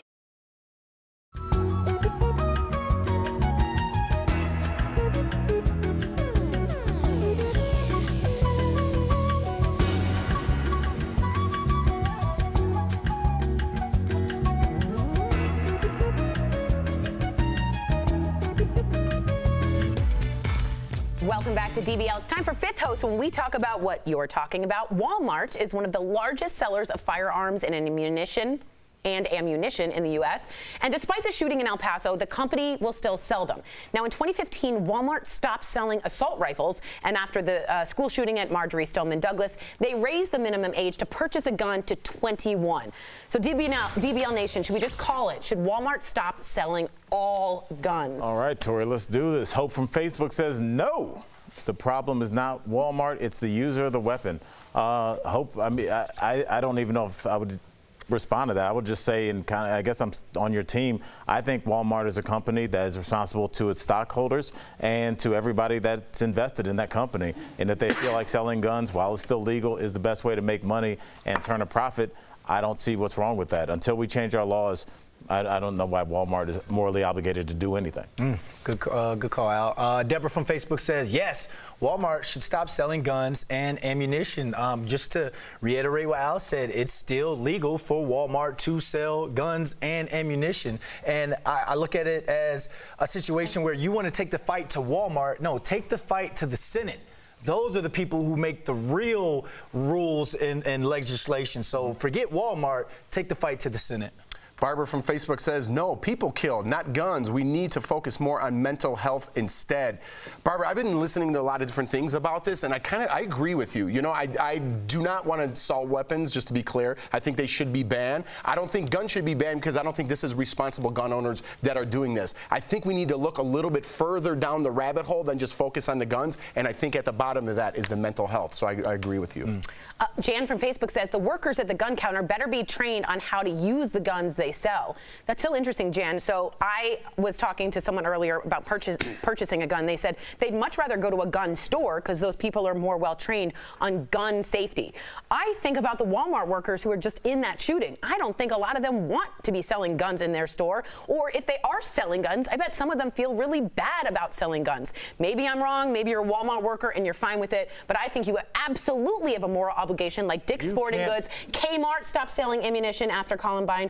I think they have a moral obligation. I'm just saying, you can't tell me if you sell guns on a daily basis, there's not at least one person a day where you're like, that dude should not have a gun. Agreed. No different than a bartender that's like, that sees alcoholics. 100%. We're getting played off, but I think they could start making their own rules like, hey, you got to check it. And if government's not doing it, maybe Walmart should. That's right. Well, coming up on DBL, could the notorious Area 51 raid be canceled? We'll update you on the events to see them aliens. And watch how a beautiful baby girl defied all the odds and survived despite being born 4 months early. Heart Threads is coming up next.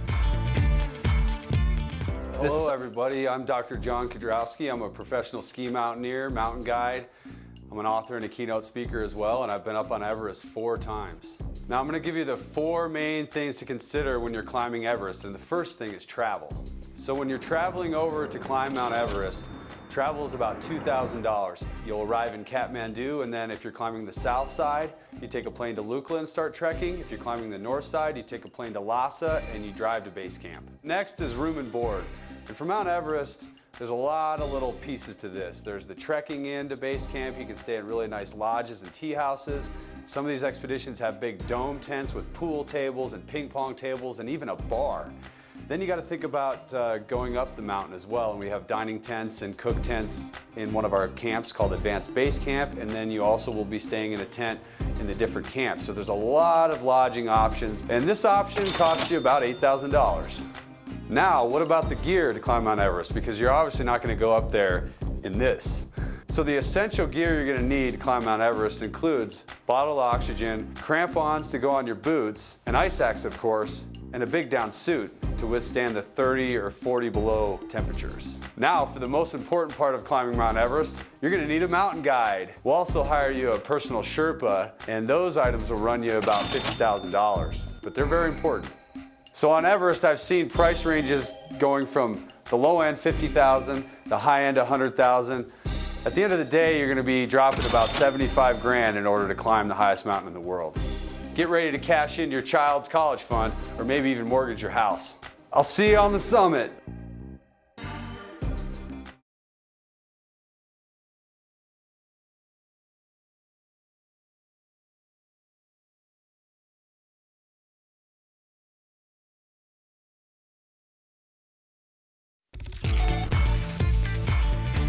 Welcome back to DBL. Now, today's Heart Threads is all about overcoming the odds. Here's Josie's story as how she shows the world how strong she is after being born 4 months early. Born weighing less than a pound, this micro preemie is defying the odds. Before she was born, the placenta holding Josie Boswell was damaged. Her mother also had a condition called preeclampsia. As a result, Josie was born 4 months early and was just 10 inches long. Her family didn't know if she would survive, but Josie was a fighter. Despite developing sepsis, pneumonia, and a chronic lung disease, she survived and was even able to go home. She still needs treatment, but has every potential to lead a normal life. Every single time, God finds a way to tell us what she needs.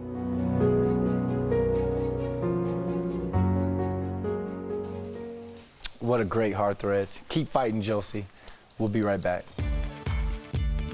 Promotional consideration is brought to you by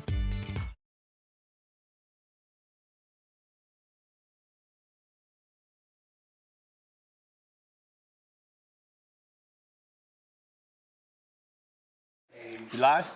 We are on DBL Nation. What's going on? Obviously, the hot topic that's going on in America the last couple of days is gun control, gun legislation. Let's get to some of your comments. Sandro Cerna on YouTube says, everyone should stop pointing fingers and work together. It's hard for people to stop pointing fingers right now where a lot of people just they don't believe in our Senate right now. They don't believe in our lawmakers and our politicians, especially when it comes to these gun control laws with these massacres that we are having. So we feel the same way you feel, Sandro, about how we should all come together because we're only one synagogue trip away. We're only one country music festival away, one garlic festival away. One trip to the grocery store. One trip to the grocery store away from being involved with a mass shooting. So I think we all need to come together, but it starts by us pushing Congress a little bit more to get them to act and pass some bills. Is there anyone watching from Kentucky write us in, as Brandon was saying, because he's so right. The Senate is really blocking a lot of legislation, and my conservative friends are just as concerned because 90% of Americans agree with a universal background check. If there's anyone from Kentucky, write me in, or if you're a Mitch McConnell fan and you're turning, or just a Mitch McConnell fan, I'd love to know if the temperature is changing around Mitch McConnell and how that's going and if there's movement. And I'd love to hear from you guys. Sorry, Brandon, go ahead. And we have a comment towards what we were talking about with Raquel Villanueva. People feel, people of color or brown people feel safe here.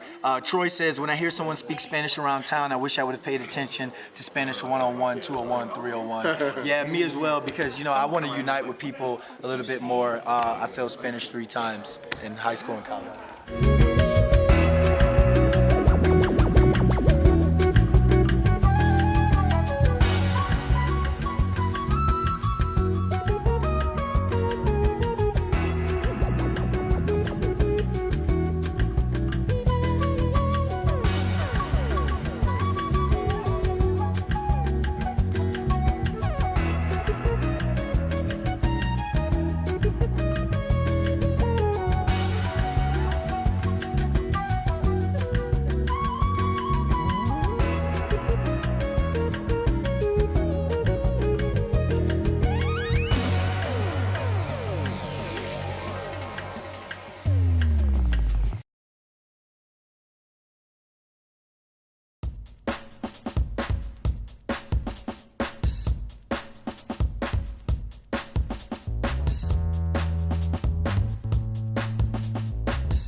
Welcome back to DBL. Millions of alien aficionados signed up to storm Area 51, a viral Facebook page, but it might not happen after all.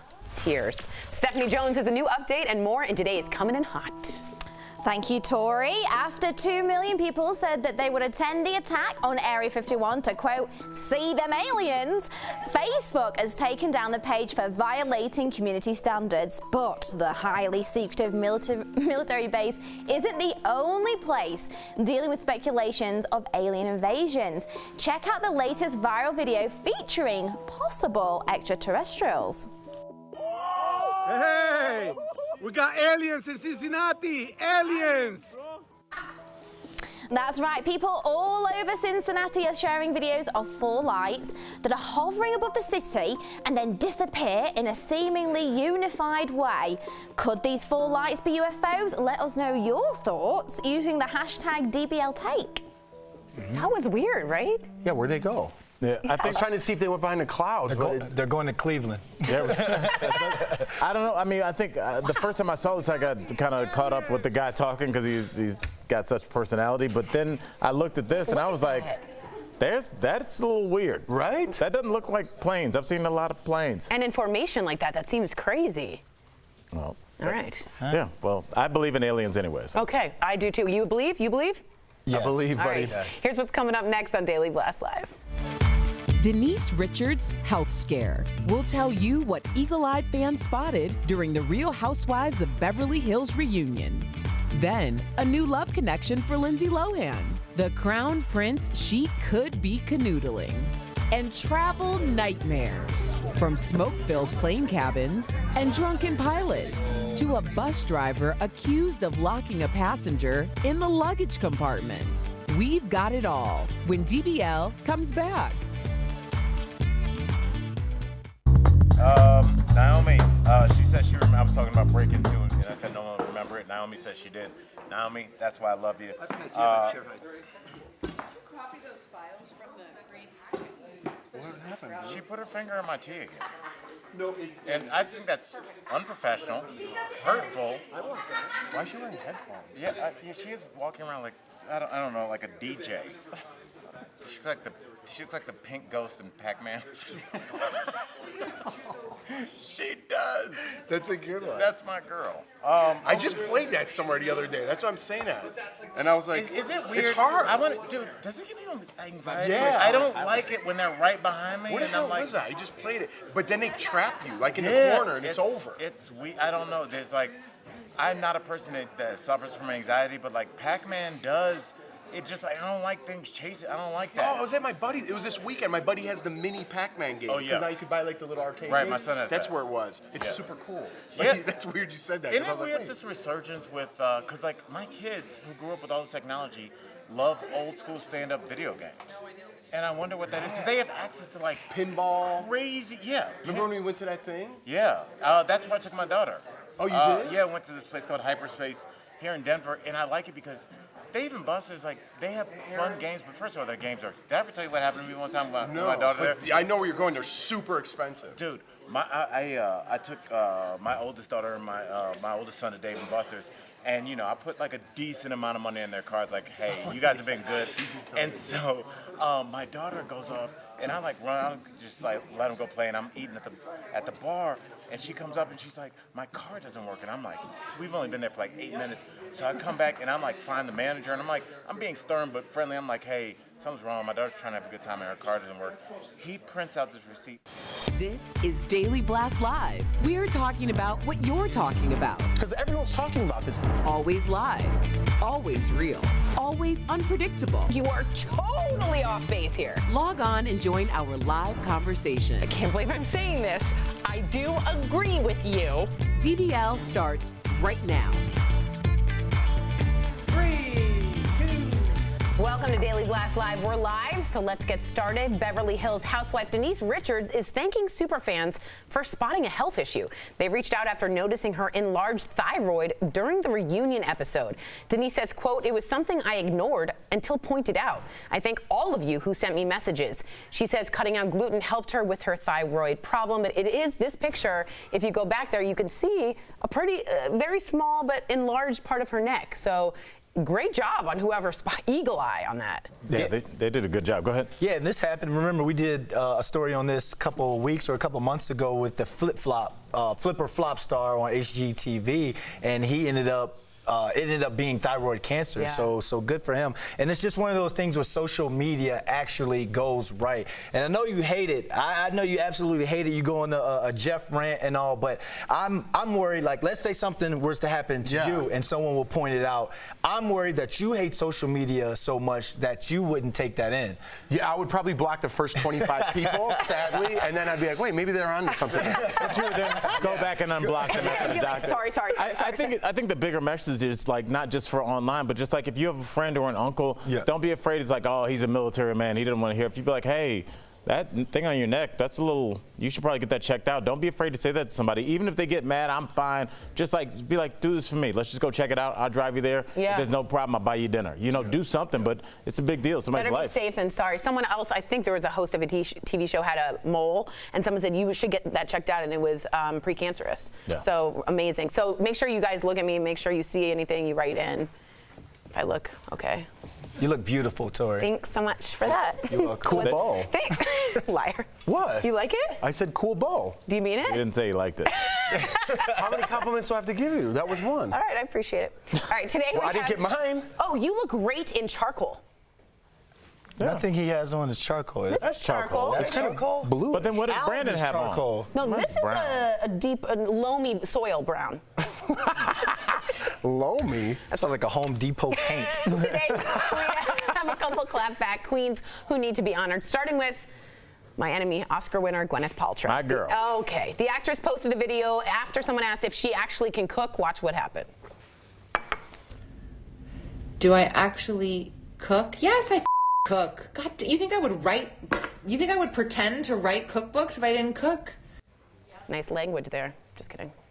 You are such a hater. Wow. But she is 50 using a filter. That's embarrassing. It is embarrassing. That's embarrassing. You know what I mean? Like, you're not talking to your kids or Just something. any filter, yeah. You're answering After the age of fans with 8. a filter. Yeah, I mean, I'm on your side on this one, Tori. thanks, man. There you go. See? Compliments. Breaking the ice. Our next award goes to Cool country ball. star. Thanks, Miranda Lambert.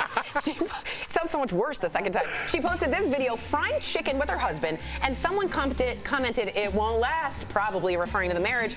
But Miranda didn't take the bait, replying, "Sure won't. I'm going to eat every piece of it. Can't waste chicken."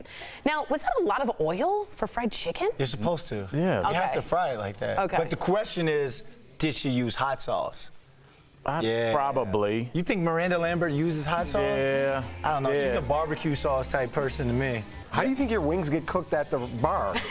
I thought they go in a thingy, like a fryer. Yeah, what do you think's down there? It's down there. That's oil. half the oil. I didn't realize how much oil. Encased in oil, yes. That's why you can't have that too often. But you don't like the Jeff, legs? you know I'm not a drumstick dude, man. I don't like even like chicken wings. Flats? You rather just have no, all I like that weird 2-pronged wing, the one with the 2 bones in it. I want to work for it a little bit. There's no meat in there. I know, but You're it's the just like, process. It's me committing to an act. Wait, what's a 2-pronged bone? It's the wing. He's calling it the wing. That the thing? flat. Yes. No one wants that. I like the little weird part too. I eat Nobody that too. wants I got to tell you, there's an experience when you go out for chicken wings with Al. It is. It's I mean, he's like Fred Flintstone, He'll and eat just the pulls bone. it straight out its bone. And if there's a little bone left in his mouth, he'll eat that. He'll He eat does the that bone. in the morning meetings. What are y'all talking about? Forget going out to eat.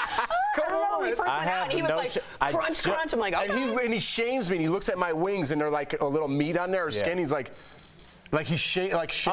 I look and see how much of the meat that you can. First of all, the gristle, that's got to go down too. It's all part of it.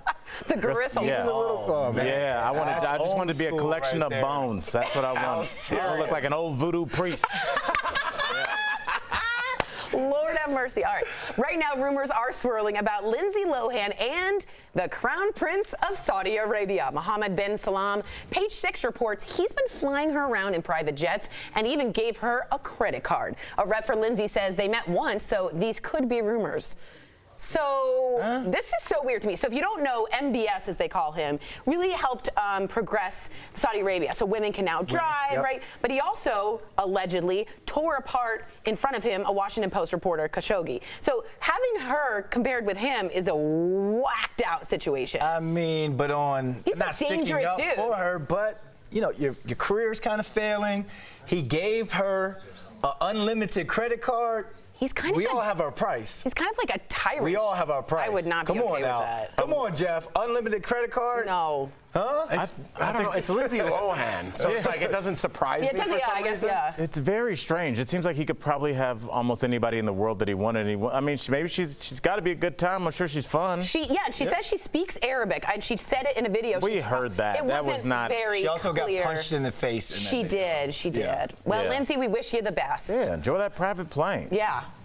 All right, Kylie Jenner knows how to celebrate, or at least her boyfriend Travis Scott does. He ordered thousands of red roses to her house yesterday morning. This is all leading up to her, are you kidding me, 22nd birthday? It's estimated all those flowers cost a mere $25,000. Looks like a ball pit at McDonald's. Yeah, it really does. Yeah. But, I mean, do you think it's over the top or totally okay for a Kardashian? if you have over-the-top money, then go over the top. I don't know why we always want our super rich, famous people to live these like humble lives. What do you want them in the back of a Denny's? Do you want them like, in the no, Denny's? they're gonna do it big.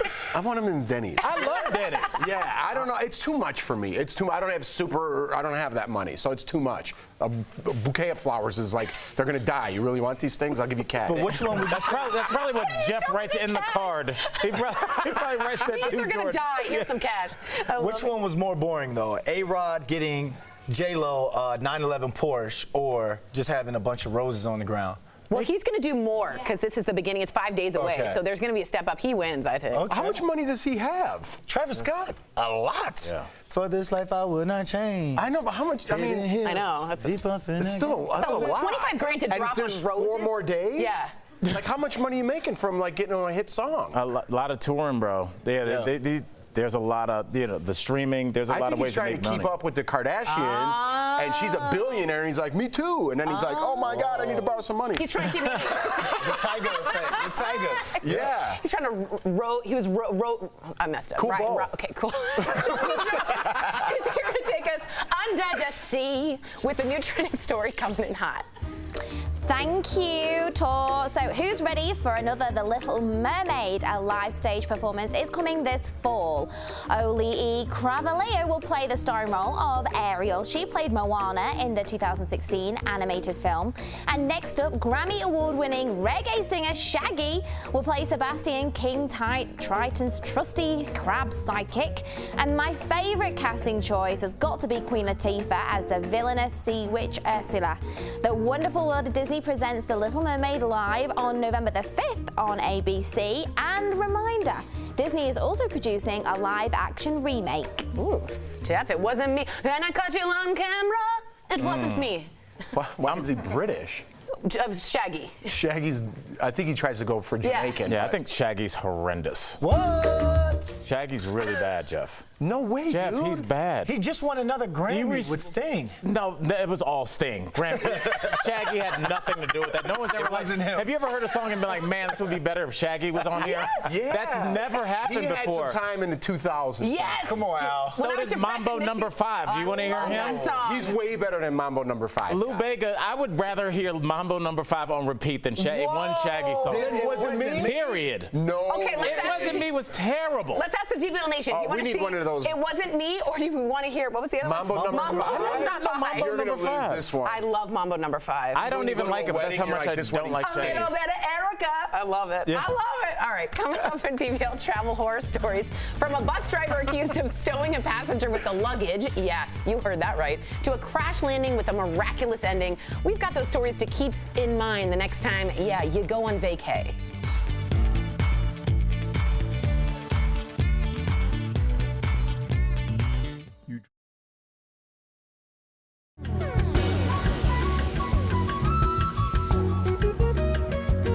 There's no way at all Lou Bega is better than Shaq. Come on, come on. That one I'm gonna go fight. If you're at a party, yes, for sure. If you're at a party and you go to the DJ and he's like, man, I only got 2 songs. What song do you want him to play at the party? It Wasn't Me or Mambo Number 5? You can't turn up to Mambo Number 5. I can't get jiggy with this. Yeah, look, Mambo Number 5 wasn't the greatest thing, but I would take any other song. I think Shaggy is horrendous. It's an affected Jamaican accent. Okay. It's just like. Okay, thank you so much. I like it. I'm causing a panic attack for Would you Brian in the ever booth. listen to Because Shaggy? I'm going to 1, not 3. in I your car? apologize. I don't know what's happening. I don't know. I keep going to 1 instead of 3. And it's my fault. One time we had a bus trip like to Ohio for a football game. I don't know why this is sort because you said you had one thing. We stopped. The coach is like, did anyone bring movies? And this was like back when you put a CD. And we're like, no, I didn't bring. Nobody brought a movie. No one thought about it, you know? So we stopped at the first gas station and you just grabbed one. It was Starship Troopers. Oh, that's a great movie. Dude, we watched it on the way there. Nothing was on, so they're like, just put it on again. We watched it there, played our game, we won. We're like, oh, should we get another movie on the way back? Like everyone's like, no, just like no more stops. Let's keep going. What should we watch? Put in Starship Troopers. We watched it 3 times. Now every time I see a movie, I'm like, I can't watch this movie anymore. Denise, That's my great part. I will put on Starship Troopers sometimes when I have like a bunch of boring, busy work to do where I just need it in the background. There's something about that movie. I like I've Antiques seen it Roadshow. so many times. It just makes me laugh though when I see it I don't now. know why. I'm just It's like- so bad. So I lived in Italy for a year, and we lived in 2003, and there was no DVDs. I mean, there was only a video, and we had a basement to this villa, and all we had was Braveheart. So for a full year, I watched Braveheart probably 50 times. Do you know the words? Yeah, not only there's like extra in the back if you guys are watching a big battle scene, and he just goes, whatever. It's hilarious. Really? Yeah, it's really Can we YouTube that? Yeah, it's really good. Eagle Eye.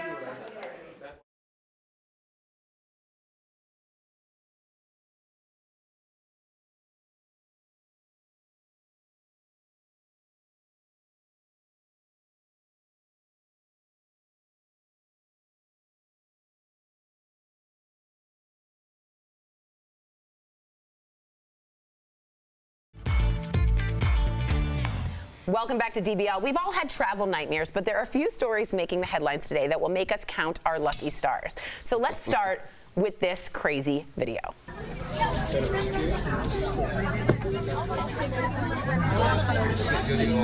Check out all of that smoke filling a plane cabin. So this happened yesterday on a British Airways flight just minutes before it was due to land in Spain. Now, the oxygen masks never deployed for passengers, and they had to use the emergency slides to get off the plane. Luckily, though, everyone was okay. But I can't even, you don't know if the plane's on fire. No, I People would are not looking like out the this. window. Were they flying? They were about just to land. landed. No, they were about to land. They weren't landed in that? No. Wow. Yeah, No, I mean, they had to be landed for the slides. Everyone to come stay out. seated. I thought they were about to land. The slides came But out. then they landed about to land. Yeah, I'm hearing it. About to land. There's The another. slides popped out while they were flying? No, when they landed, the slides came out. But that smoke was when they were about to land. They say it. Stop vaping in the bathrooms. Yeah. That's what happens. Probably. I don't know. That's what I you don't think like that was? showing every single thing that goes wrong on an airplane. You know what I mean? We're freaking you out. I don't like it. We're freaking I you get out. freaked out a little bit when I fly. Not too bad, but you know what I mean? I don't. Well, someone I'm wrote not the us best in. flyer. You're much more dangerous to drive to the airport than you are to fly. I am much more dangerous. Okay, we're moving. I knew. Jeff, I saw his face, the joy he gets. And so I just like waited for you to get done and just like, look how happy he is. Like, that's all he needs. He's so That's my favorite. Jeff's happy place. All right, fine. Tori thinks so fast that like the words just like fly through her brain, true. and I call her on it all the time. It's my favorite thing about the show. At least I have a nice bow. All right, Yeah, now that is a to cool bow. Thanks. Now to a crash landing that ended with a miracle. Now it involves the singer Pink's manager and crew. Their private jet burst into flames next to a runway in Denmark. They did get out in time. No one was hurt. Pink was not on the plane. But again, just absolutely terrifying. These Yeah. private jets scare me. Not that I wouldn't take one, but. Those little planes, I'm scared of. I mean, know. there's a lot more stories that we don't cover that people aren't celebrities, that people die in those plane crashes. I remember that golfer Payne Stewart, he died. Yeah. That's right. Yeah, I think like some gas leaked out and everybody And just he basically passed went out to before sleep. him. Yeah, everybody, the pilot, everybody. Yeah, I mean, I've been on a couple private planes and they're tight. I mean, you do it because you're like, you have to. But I mean, they're definitely smaller. And I've talked to my friends that are mechanical engineers and they've said you would be so relaxed, Jeff, if you knew what these planes were built to take. So like the turbulence where you land, you're like, oh, that was crazy. They were like, the plane could take 10 I like to hear 10 times that. more. That's I good. do like I to need hear someone to that. sit me down and tell Yeah, me that. yeah. Because Planes turbulence, are I remember really- flying in here and I hit turbulence and I grabbed this old lady's arm and she looked then at that me like, freaks me out "Boy, even more." Yeah. My bad grabbing you like You got excited. See, I'd not be like, oh my God, Brandon's scared too. Let's just do it. You do want your seat neighbor to be the most calm person. Yes. Because if they're And upset the now, story- I'm really I mean, this upset. is universal. I think everyone's kind of like, what was that? And you're like, to the stewardess to see like if they're chill or not. Yeah. Because if a stewardess is like, "What was that?" I'm like, "Oh my God." Jeff, I know we got to get. I know you don't want to hear this. I know we got to get to another story, but this reminded me of something. When I used to work for Carnival, I would take a ship and I would usually fly out of like Punta Cana or somewhere and fly back to the States. And I was on an Air Mexicana flight, and we were taking off, and we hit turbulence so hard that the bags in the overhead started coming out, and the pilot said something over the speaker in Spanish, and the woman next to me burst out in tears. And I didn't know what they were saying. I was just like, yeah, and it's a long story, but yeah, I was next to this girl that was traveling from Scotland, and she and I just held hands. Like I was like, we are going to die. As soon as I heard that Spanish, I would have been like, save me, Jesus. To this day, I don't know what he said, but the woman, I mean, she just burst into tears. I'm like, there's like luggage. I'm like, what is happening? Yes. All right, one more travel nightmare. A woman ended up trapped inside a luggage compartment on a bus. The driver is accused of deliberately locking her in there and driving off. So it happened on a trip from New York to Boston. We still don't know why she may have allegedly done this, but she was arrested. Now, as for the passenger, she called 911 after being stuck for at least 45 minutes. She's doing just fine, but they had to track her cell phone to find out where she was underneath the luggage compartment of the bus. Wow. How do you even write that up in the police report? How does that happen? What crime is that? Unless she was doing crime something. Of stuffing somebody under a bus. What is that called? Is that like kidnap? It's probably. I would. It's like the trunk. Assault? I mean, there's so much that goes into that. Unless she was doing something dangerous for the whole bus, in which, I mean, there's no way you can. Do you know how like the stuff in the underneath, but on like a plane? A stowaway? When they're like, hey, we're gonna hit some turbulence, nobody get out of your seat, the seatbelt sign's on, and then that person just gets up and goes to the bathroom. Always. Put them under the bus. No. It gives new meaning to throw That's how under when the Jeff bus. runs for Congress, put him under the bus. Yeah, that's it. I love it. Follow the rules. Follow the rules. Well, shifting gears to entertainment news, move over, Spice Girls. Another iconic girl group is ready to hit the road. Raquel Villanueva, tell us about this. Well, Tori, get excited about this. Right now, there are reports that a Destiny's Child reunion tour is happening. So Queen Bee, a.k.a. Beyonce, is said to be that mastermind behind it, and it's perfect timing. Next year, it's the 20th anniversary of the trio being formed. Michelle Williams and Kelly Rowland are on board, and their mini reunion at Coachella last year is still being talked about. And if that's not enough, they're also reportedly working on some new music. So DBL Nation, are you ready for a Destiny's Child reunion? Do you think Bey would do this? I don't know. I mean, that would be super cool if she did. I'm a survivor. I'm not gonna kiss her. Cool bow. Yeah.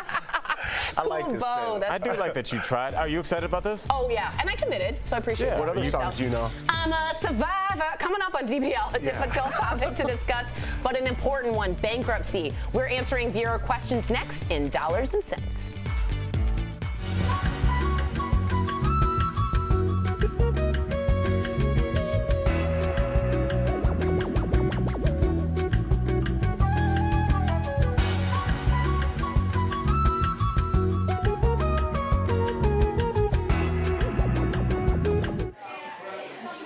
Hi, DBL Nation. Every time I talk about a Destiny's Child reunion, Jure isn't here. I'm not saying Jure isn't Beyonce, but why are they never in the same room when I'm talking about Destiny's Child? I'm a survivor. Kelly seems to be excited. I said every time. I wish you could watch what's going on right now. Kelly is now aggressively singing and running at people with Destiny's Child, so I can tell one person is excited about this. Kelly, so I can't find Jure every time I want to talk about Destiny's Child, and I'm not saying Jure and Beyonce are the same person, but pretty much the same person. Like they don't seem to be in the same room together when I'm talking about I them. know. What's up, Jure? Where are you? I don't know where he is. He must be on a shoot. But yeah, we're really excited about this. I think Tori's excited about it, even though she does not know the lyrics. She's excited. She made a really good effort. She did. A for effort. That's all that really matters. Yeah, that's like all I can. Or say my name, say my name. Kelly's when gonna no go on one the best is of it. around you. Say, So, baby, my I extra love tidbit you. that I couldn't say on air is that the show is also, after the tour, they want to do an album, and the album is going to have some new music and their old hits, so it's going to be like the best of, which I could get on board on. Anyway, I'll talk to you later. Bye, DBL Nation.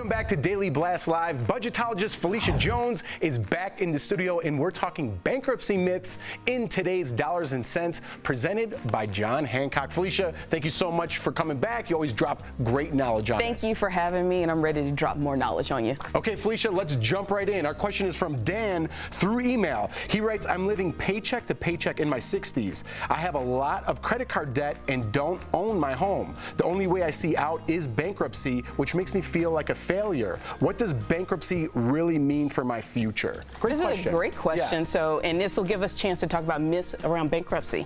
Okay, cool. So we have a couple right here. Bankruptcy will clear all of my debts. Is that true? What? That is definitely a myth. It will not clear things like alimony, child support, student loans, some taxes, but it can put a stop to almost all of those collection calls. It will clear some debts, and when it comes to some of those other debts, it'll definitely help you when it comes to credit cards, medical bills, but you got to really pay attention to what it will clear and what it won't clear. Interesting. I like that one. Let's get to myth number 2. Bankruptcy will ruin my financial future. Is that true? Actually, it will not ruin your financial future. Now, it will be on your credit report for 10 years, and you will have some ramifications for about 7 to 10 years. But overall, you can bounce back pretty quickly and raise your credit score. How about number 3? Let's fill this one. Filing for bankruptcy is a personal failure. That kind of speaks to Dan's question. Yes, definitely. I understand where Dan is coming from, but we also have to put it in context. You know, around 66% of Americans file bankruptcy because of medical bills, so Dan is not alone when it comes to this issue. And most people actually wait too long to file for bankruptcy because, you know, we feel like we're failing, so we wait too long. But here's the thing, once you do it, you can bounce back, and with good financial education, you can be on the road to financial freedom. So no shame in the bankruptcy game. No shame, no judgment at all. All right, thank you so much, Felicia. And to submit your financial questions for the next Dollars and Cents, please email askmrsjones@dailyblastlive.com. And for info about life insurance and retirement planning, call John Hancock at 1-800-978-0663. We'll be right back. It's called In the House with Jeff Schroeder and Kelly Schuberth. And Tori is sad she's not involved. And her liar. phone will be making appearance She's this such Friday. a liar. The other day I actually saw her walking by and being like, what are they doing in there? Anyways, so we're really excited for it. Jeff and I will have a little debate in it. Most of the time we agree, but that's because we're both good people. We're not really going to debate. We will don't debate. debate. We will debate. Are you trying to encourage them? We're going to debate in the podcast. I usually give like an inside psychological what's going on with the house guests as opposed to just like an average super viewer's fan, house guest. yes, like you know? me. So we like to talk about that. It is every Friday, so we kind of break down the week. We don't like to look at many spoilers. Neither of us watch the live feeds, but we will occasionally look at see who won head of household. I did accidentally see who won veto this week, so I'll keep that to myself. I know. I'm very excited. Yeah, I'm kind of bummed I saw that because I like to see the veto live action. I don't like to look up who wins the veto. So anyway, it's going to be a good season, I'll tell you that. A good week this week. This is a disaster. Our podcast is way better. This break has been a disaster. I'm really sorry, but our podcast really is good. No, it's good. It's only 10 minutes, so it's really quick. Yeah, you get in, you get out. You can listen to it on the way to work, on the way home from work, when you're working out, however you want to do it. Yeah. It's on Google Play, it's on iTunes, Spotify. What else, John?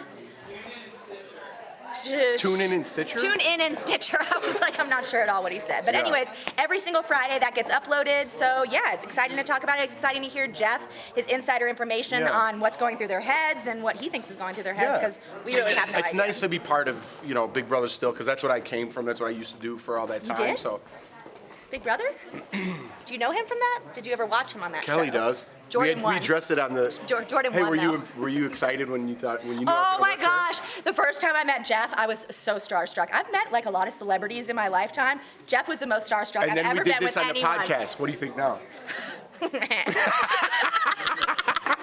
Just That was a kidding. good I one. love Big That was a Jeff. good one. But DBL Nation, we are trying to get Jordan on the show. Hopefully later in the season, she will come on and chat with us because I know a lot of you want to hear from Jordan more than this guy. It's true. No, it's not true. They love you both. But Jordan did win. Anyways, guys, check out our podcast. It's called In the House with Jeff Schroeder and Kelly Schuberth. That's a great name. Bye. You made it up. No.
welcome back to DBL. Before we go, we do have some sad news to share. Toni Morrison has passed away at the age of 88. She was the Nobel Prize-winning author of books like Beloved, The Bluest Eye, Sula, and Song of Solomon.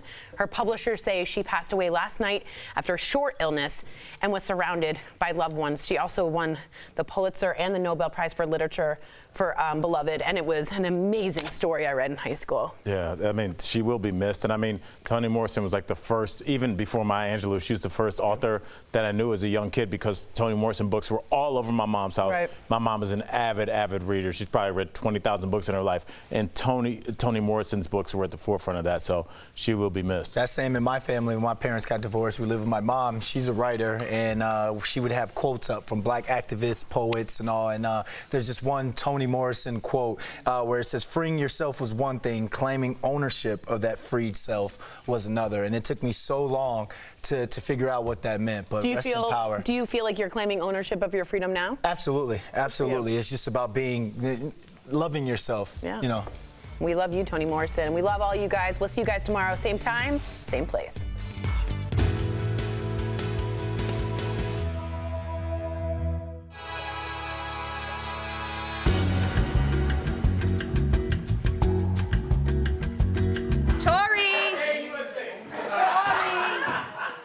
Hi guys, Kelly Schubert here with the DBL digital team. I'm here with Bert. I was just going to yell at Tori about the chips she left on my desk. Tori, did you want to eat those chips? Yes, but I was running to be on camera. Do you want to eat those chips, Tori? The answer is no. I don't want to eat those chips. Yes, she does. Yes, you do. They're on my desk. They're So on my also, desk. I want to institute you guys the new rule. If I interrupt someone on the studio or in the studio, you can do a walk around just to show what everyone's like. If I, for instance, Rob and Adam are having a conversation, right?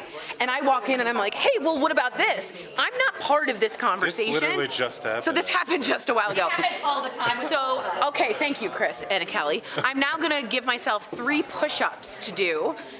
I instituted this season 1. It's back. I've had a problem wandering into conversations I'm not a part of or welcome in. I do the same thing, but I just get excited about what they're talking about. Me And I'm too. like, It's not hey, malicious. Hey, no, It's not. it's definitely not malicious. But I can't do push-ups because remember we talked about this last week. I'm gonna do 20 crunches. Is that That's or sit-ups, whichever. Do 3. Second of all, 3? you look amazing in mustard. 3? No. Your hair looks great, and so many people have been commenting she looks fantastic in Thanks, mustard. guys. Appreciate it. You look fantastic in a bow. Did anyone notice that? I just looked down to get This fish bow for my own actually has a compliments. really inappropriate name. I can't tell you what it is. It actually is a coined term. I'm not going to use the name because I don't want to get in trouble. Melania Trump wears them. Yes, Melania Trump wears them a lot. I love a good bow. It's southern. I'm not very used to it. southern. It feels like That's it's why about I to like attack it. me all the time. I love it.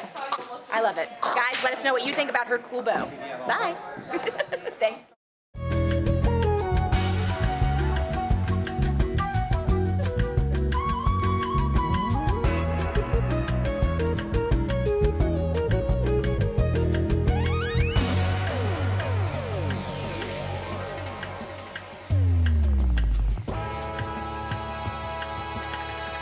Is Daily Blast Live. We're talking about what you're talking about. Because everyone's talking about this. Always live, always real, always unpredictable. You are totally off base here. Log on and join our live conversation. You think this hair just naturally stays like that? DBL starts right now.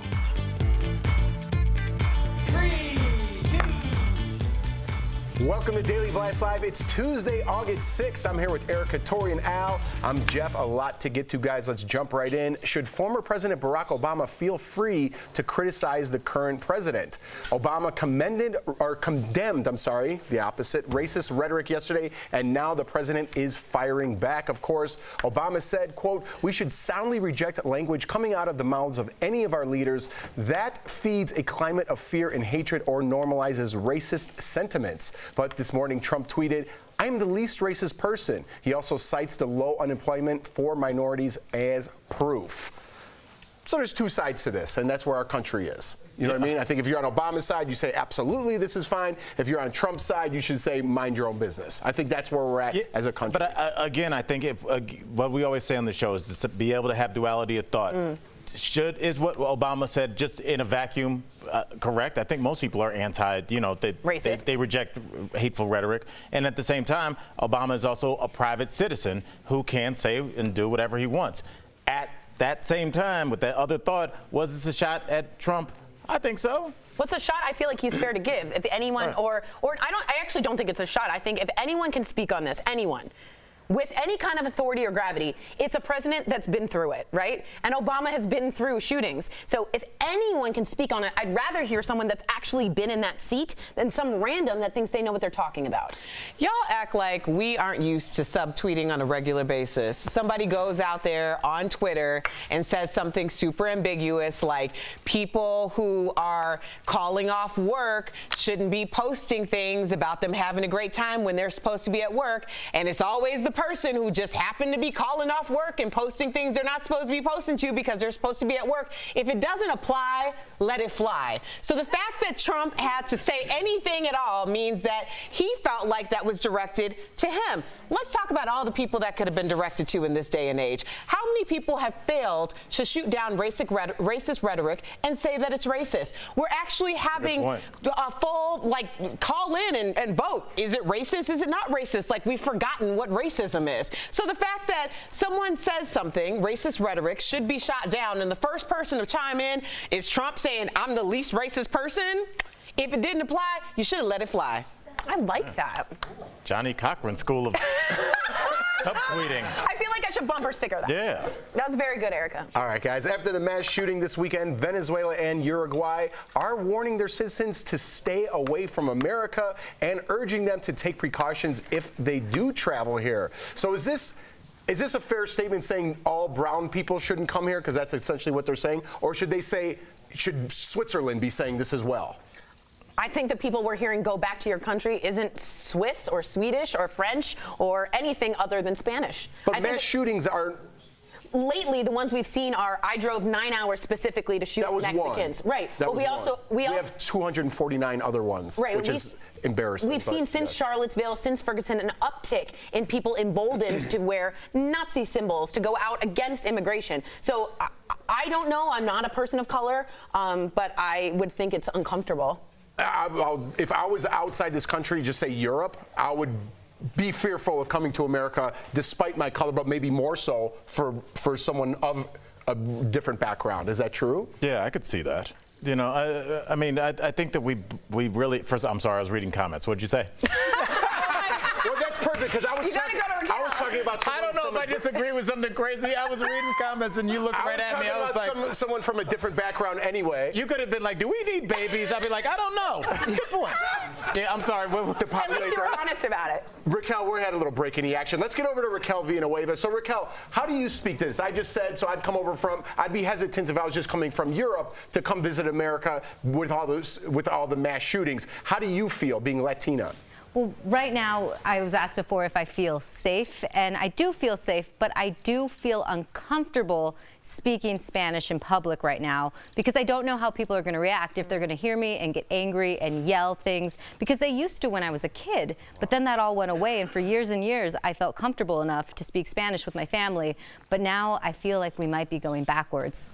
I think that's so fascinating. To be honest, and I'm being really real here, I never even thought of that as an issue. No. Never. Once that her own communication levels have to change and she has to sort of shadow her way through life. It's code switching. Yeah. And a lot of people feel that way. What code switching is? Code switching is you might be Latina, you might be African American, you can speak within your culture a certain way or do things a certain way, and then when you get into a more mainstream, more white culture, you have to switch in order to make other people feel comfortable. It's really the art of making people feel comfortable with your discomfort, which a lot of people have felt like we have been alleviated from that point. And as Raquel so eloquently has said, it's something that feels like a resurgence. I mean, a lot of people are feeling this way. And I just want to ask Raquel a really quick question. Yes. Raquel, do you feel that people that you love, are in jeopardy, are in danger currently? And is this something that you guys talk about? Well, right now my family is actually in Bolivia right now visiting, but yes, I actually do worry for my dad. He has a very thick accent, and I remember as a child the things that people would yell and say to him, and I can't believe I'm getting emotional talking about this. You should be, Raquel. I don't want it to come back. I don't want them to yell things at him just because of how he speaks and just judge him on who he is. He's an intelligent man with a master's degree, but the second he opens his mouth and an accent comes out, it gives you like room to say something about him or judge him. It's completely unfair, and I just want people to just double think before they do anything or say anything like that or even have that thought. Wow, Raquel, thank you so much for sharing that, because I think a lot of people don't actually get to talk to anyone like diverse, like this panel, or talk to someone who's Latina like you. So thank you for telling people who don't understand how you're actually feeling. So I really appreciate that, Raquel. Of course, Jeff. Thanks for listening. Wow, thanks, Raquel. Getting me all emotional. I know. Oh, man. Seeing her like that, though, it's like that was the best part of America, was real. hearing the languages and the melting pot. And then she says, and how smart are you to speak 2 languages and get a master's? And they have to dumb it down for our society.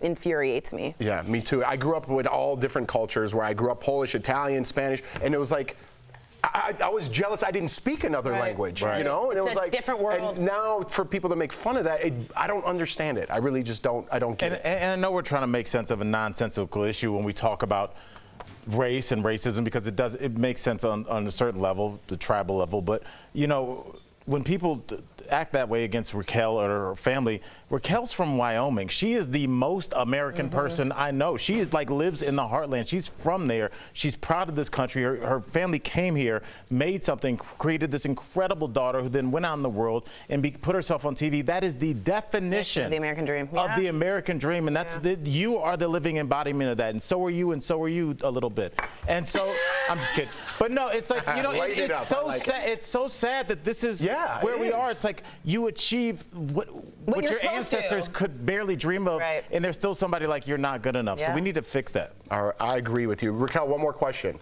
What's up? How'd you land on Wyoming coming here? My dad was a geophysicist, and there was oil in Wyoming back in the 80s. Oh, then I was dropping the old born. geophysicist line. That tipped our hat. Came right back to me. She served you so You didn't even catch that. What? What? What do you mean, what? You Nice bow.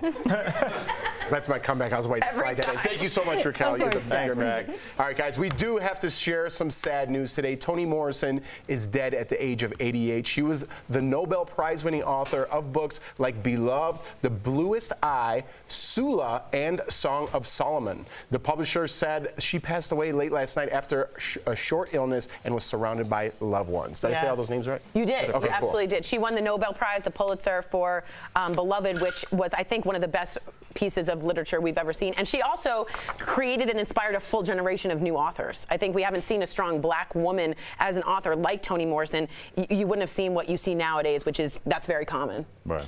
Al, you said something earlier, and it just took me to this crazy place, because you were talking about growing up, remember seeing Toni Morrison books on your mother's shelf, and it took me exactly to my mother's shelf, because she would sit and read excerpts from her books to me. So such an important piece of American history, such an important figure in American history, and she'll definitely be missed. And just remind you of just what it means to live a full life. I mean, obviously it's a sad day, but she lived to be 88. Her words will be felt for generations to come. She died after a short illness with her family around her.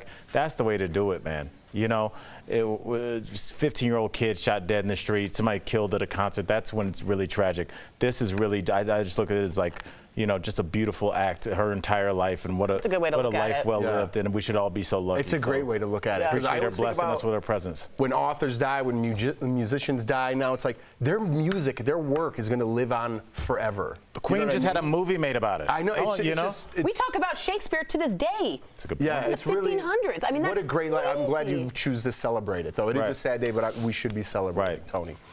All right, thank you for that, Al. DBL's live. And coming up, did Real Housewives superfans diagnose Denise Richards? The medical issue they may have spotted during the reunion. Plus, could Lindsay Lohan be getting close with the Crown Prince? That signs... Yeah, maybe. We'll see. Stick around. And you, the viewer, are our fifth host. Despite recent shootings at Walmart locations across the country, the corporate giant will not stop selling guns. Your comments about that coming up next.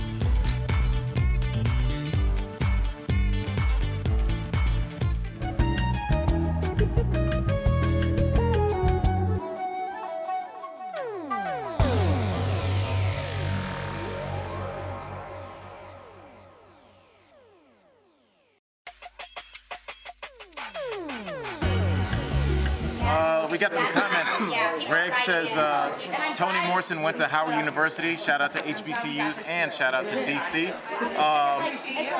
Mr. Vato 53 on YouTube says Raquel is so beautiful. I can't imagine anyone coming after someone because they have an accent. Most people in America have some kind of accent. It's mind-blowing, and I appreciate you saying that. Raquel is a treasure, and we are lucky to have her, so completely agree with that. Ugh, she's a treasure. Kayla says hate and racism are everywhere. They're not on this panel. And like I said, the whole world ain't racist just because a couple people act like it, so don't forget there's a lot of good people. There's more Raquels than there are Proud Boys. So, Raquel, can you hear me? Margot says, it's okay to get emotional, Raquel. My mom barely speaks English and my dad has a heavy accent. However, they both speak multiple languages. Still, people judge them. I will always say, if you judge someone that's bilingual, trilingual, multilingual, you're the dumb one, because those people are wicked smart. If you can speak more than one language, even conversely, you've surpassed many other people. So to anyone out there trying to learn or speak 2 languages, I bow down. It is not easy. I ran into the airport. I'm not trying to pat myself on the back here, but I ran into the airport on my way to Vegas this weekend. I was by myself and I went in a garage where nobody was, And there was an old Asian woman down there with obviously her grandchild. I'm like, where are you going? She couldn't speak, and I was trying to help her out as much as I can. I went up to the next floor with her. She's like, no, up, down. So I was trying to figure out. Went to the top floor with her, walked her out, and she goes, I think one more, she's trying to explain it. Went down to the 5th floor with her, walked her out, found her daughter. Her daughter thought I was crazy. But it's that's the type of respect we need here, because when I was there, that's exactly what they did for me. That lady doesn't know who I am. She doesn't know anything. I'm not trying to pat myself on the back. It's respect somebody. Yeah, you would want your mother to have that. Trying to Absolutely. Be helpful. It doesn't matter what they look like, their skin color, if they can't speak. Be helpful. Yeah. Be a citizen. Wow. It drives.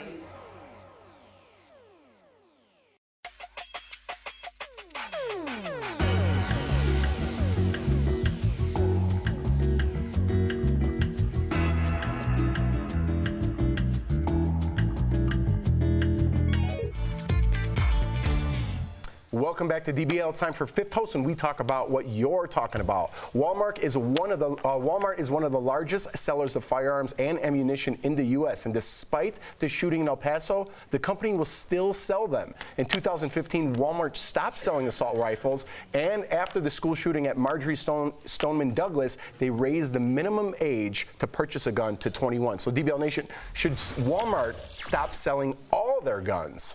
Let's get to your comments. Thanks, Gina. James from Facebook says, Walmart didn't sell the weapon used in the attack. Why should they stop selling firearms? James, I think this is more of a consumer issue. As a consumer, if I'm going to purchase a gun, I would not purchase it from Walmart the same way as if I'm going to do something, anything else that's specialty, and I feel like guns should be very specialty. I'm not going to go to someplace where they do everything, because then I feel like the staff isn't as well versed on what the subject matter is. So for me personally as a consumer, I wouldn't purchase a gun from Walmart. Do they have a right to sell them? Yes, they have a right to sell them. All right, Cobby. Paul from Facebook says, yes, big box realtors should get out of the gun business. These workers are not properly trained for gun sales. There are plenty of reputable and knowledgeable gun shops you can go to.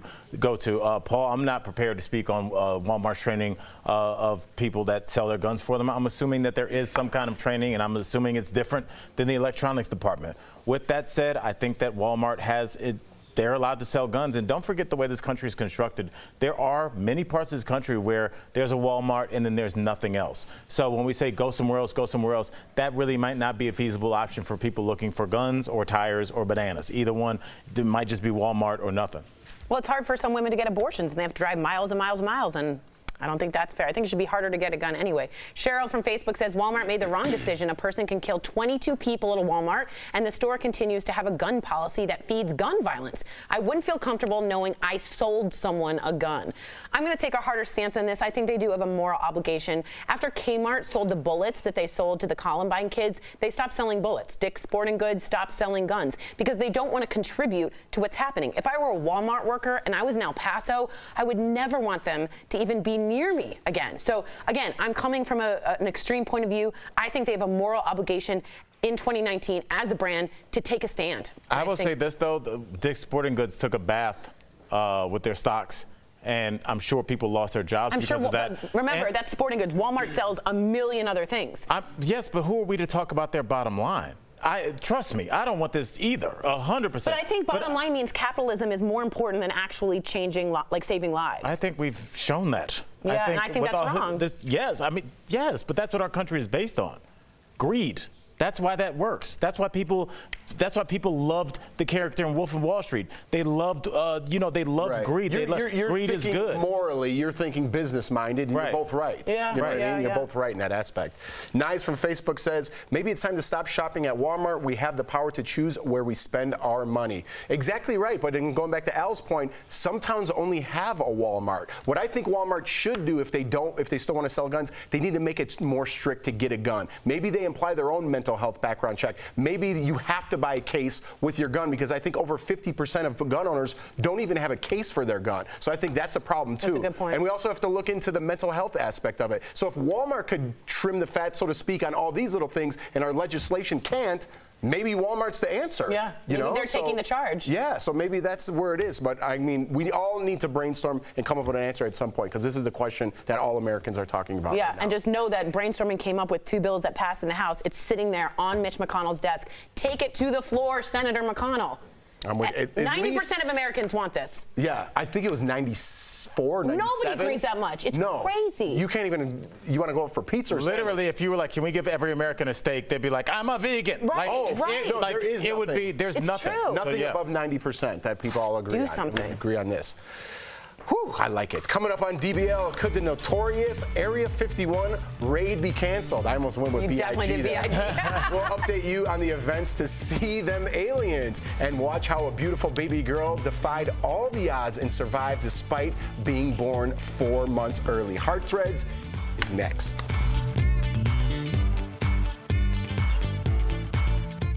Hello, everybody. I'm Dr. John Kudrowski. I'm a professional ski mountaineer, mountain guide. I'm an author and a keynote speaker as well, and I've been up on Everest 4 times. Now I'm going to give you the 4 main things to consider when you're climbing Everest, and the first thing is travel. So when you're traveling over to climb Mount Everest, travel is about $2,000. You'll arrive in Kathmandu, and then if you're climbing the south side, you take a plane to Lukla and start trekking. If you're climbing the north side, you take a plane to Lhasa and you drive to base camp. Next is room and board. And for Mount Everest, there's a lot of little pieces to this. There's the trekking in to base camp. You can stay at really nice lodges and tea houses. Some of these expeditions have big dome tents with pool tables and ping pong tables and even a bar. Then you got to think about going up the mountain as well. And we have dining tents and cook tents in one of our camps called Advanced Base Camp. And then you also will be staying in a tent in the different camps. So there's a lot of lodging options. And this option costs you about $8,000. Now, what about the gear to climb Mount Everest? Because you're obviously not going to go up there in this. So the essential gear you're going to need to climb Mount Everest includes bottled oxygen, crampons to go on your boots, an ice axe, of course, and a big down suit to withstand the 30 or 40 below temperatures. Now, for the most important part of climbing Mount Everest, you're going to need a mountain guide. We'll also hire you a personal Sherpa, and those items will run you about $50,000, but they're very important. So on Everest, I've seen price ranges going from the low end, $50,000, the high end, $100,000. At the end of the day, you're gonna be dropping about 75 grand in order to climb the highest mountain in the world. Get ready to cash in your child's college fund, or maybe even mortgage your house. I'll see you on the summit.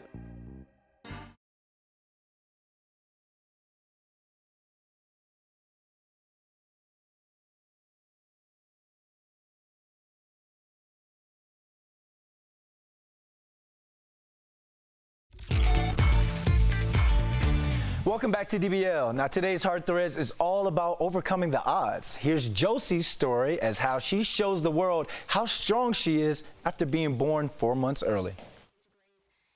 Born weighing less than a pound, this micro preemie is defying the odds.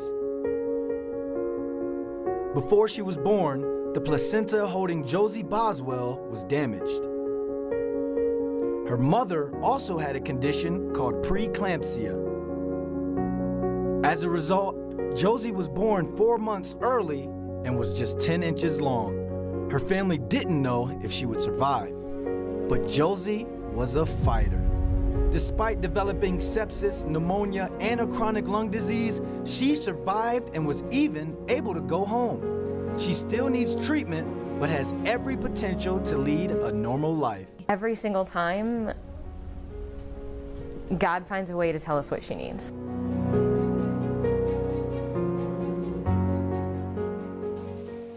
What a great heart threads. Keep fighting, Josie. We'll be right back. Promotional consideration is brought to you by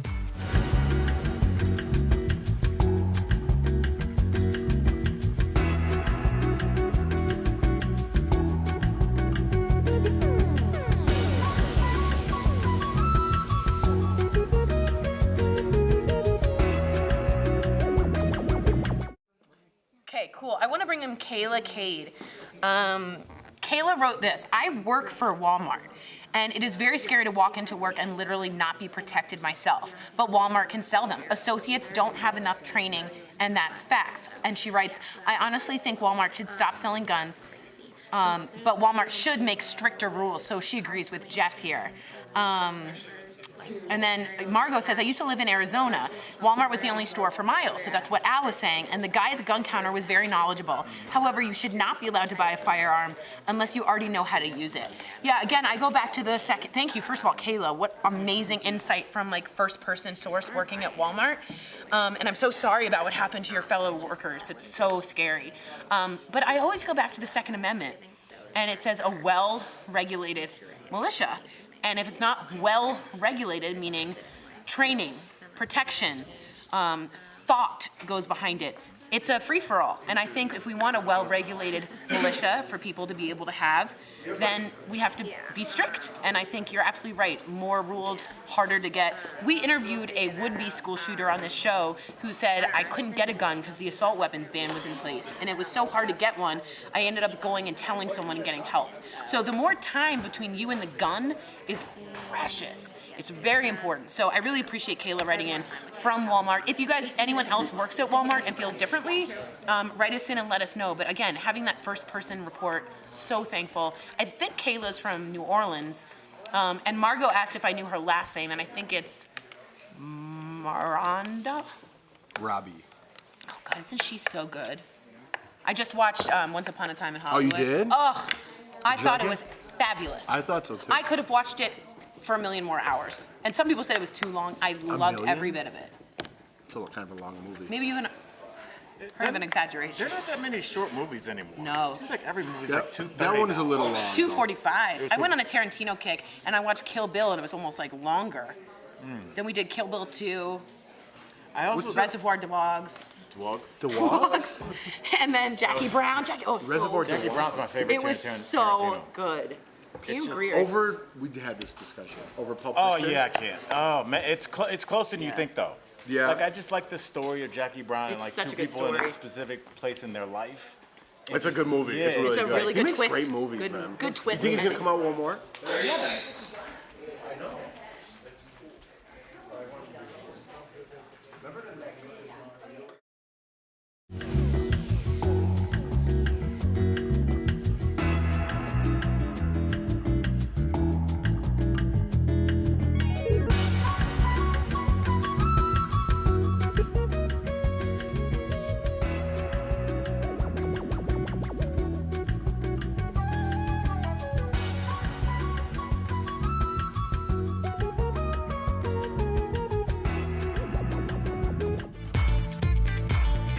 Welcome back to DBL. Millions of alien aficionados signed up to storm Area 51 on a viral Facebook page, but it might not happen after all. So sad. Let's go over to Stephanie Jones. She has a new update. That's right, Jeffy. After 2 million people said they would attend the attack on Area 51 to, quote, see them aliens, Facebook has taken down the page for violating community standards. Boo.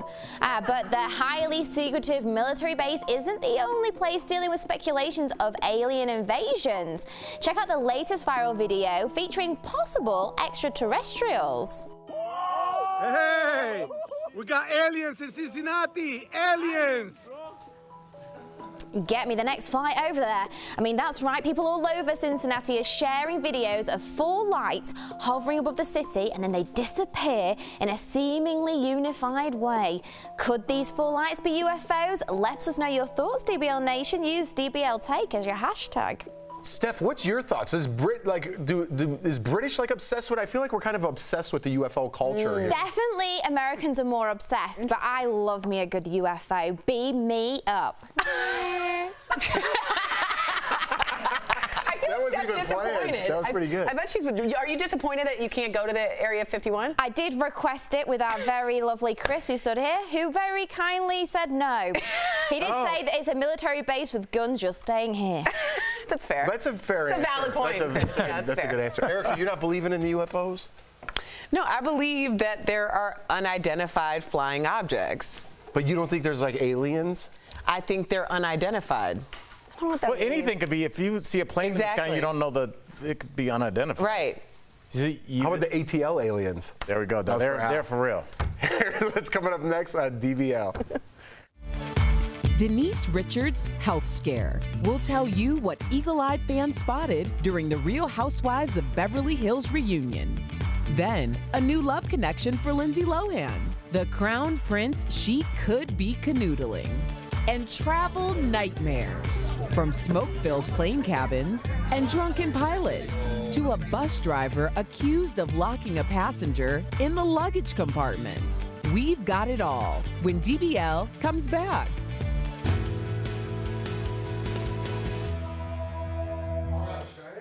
All right, hi DBL Nation, it's Raquel here, and I just want to say I read all your comments on YouTube and Facebook, and I just want to say thank you. It really means a lot to me. You just never know you're going to cry on TV till it's actually happening, but you were supportive, and that really means a lot to me. And I wanted to talk about this film that Leo and I are going to do a longer review on, and it's called The Peanut Butter Falcon, and it stars Shia LaBeouf, Dakota Johnson, and Zach, and it's about a man with Down syndrome who takes a journey to find himself as a wrestler, and it is such a beautiful film. I had a chance to hear the directors last night speak about it, but more importantly, what I loved seeing was that the parents of kids with Down syndrome stood up and they're like, this is the first time people will see that our kids have dreams and feelings, and I don't think people have understood that before. So what I'm asking all of you out there is, if you're going to make a decision to see a movie this weekend, to please maybe consider this one. It absolutely, the more you watch it, the more you give it money, the more movies like this can be made, and if you show that it's successful, it can elevate it up. We've been all looking for original content. I mean, people are like, no more remakes. Like, I love Marvel, but there's a lot of Marvel out there. This is definitely one to check out. Peanut Butter Falcon. Leo and I are going to do a longer review on it, but I just wanted to give you a heads up and just plant that seed now. I'll talk to you more about it later. Bye. 30.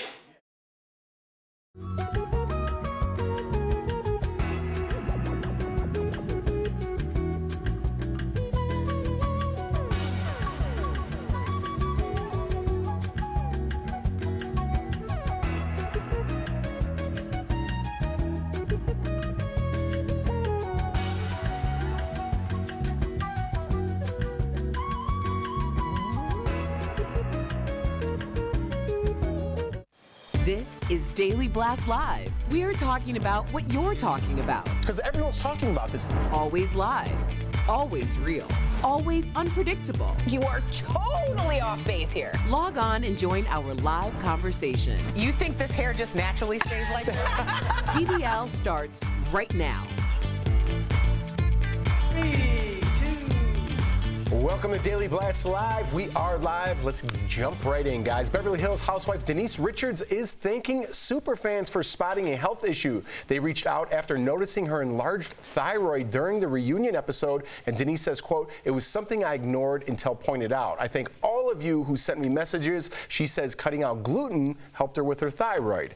I'm not sure if that's a medical term, but is that the picture right there that they're talking about? I thought it was in the front, but Erica, I think it's on the right. Do you see that little like lump right there? I think it's on the side. Yeah, I do think it's on the side. I hadn't seen that until right now. So yeah, Eagle Eyes caught that, and people have done that with TV hosts from Flip or Flop, and someone noticed a cancerous mole on another TV host, and it was precancerous. Right. And said, get that checked out. I mean, they could save your life. I wonder how many people did that, because if 10 people told me that, I'd block all 10. Now like 10 or 11, Even 12. if it was medical, Jeff, they're like, no, I'm being serious. I think you need to get that. Oh, Dr. Sandy with no face on Instagram? Yeah. Well, not if it's an egg. Yeah, the but egg you can't take seriously. Like checks out as like a RN or a doctor. Like, You wouldn't take it? Oh, maybe. I don't know. I don't like look up everyone who tells me to do something for my kids or my wife or my family or my personal appearance in general. Well, I think the bigger message with this is like we all have older people in our lives, and it's hard to get them to go to the hospital. But to just like really, if somebody has something on their body that just doesn't look right, even though you have no medical training, you're just like, Grandma, that thing on your shoulder. You know, after a while, even if they're like, honey, I'm People fine. get offended. Even if you go, if you love me, let's go get it checked out. And if there's nothing, I'm gonna buy you a steak dinner. Just whatever. you're right. Get them to the hospital. I think the difference is with this situation or any situation, it's something's off. Yes. And you're telling yourself that it's fine, I'm just going to ignore it until it becomes a bigger problem. Then somebody else points it out to you and you're like, okay, well now I have to face this because really they're just telling you what you already know. That's so You true. were just too scared or too stunted to go find out what it was. That's so true. My grandpa, real quick, was having felt chest pain and his arm hurt, and he said, I'm fine. And my mom said, you either go to the doctors or I will tell your future grandchildren that you never loved them. And that was how harsh. He went to the doctor, quadruple bypass, open surgery. Oh my goodness. He knew it. You're right. He felt it and didn't want to go.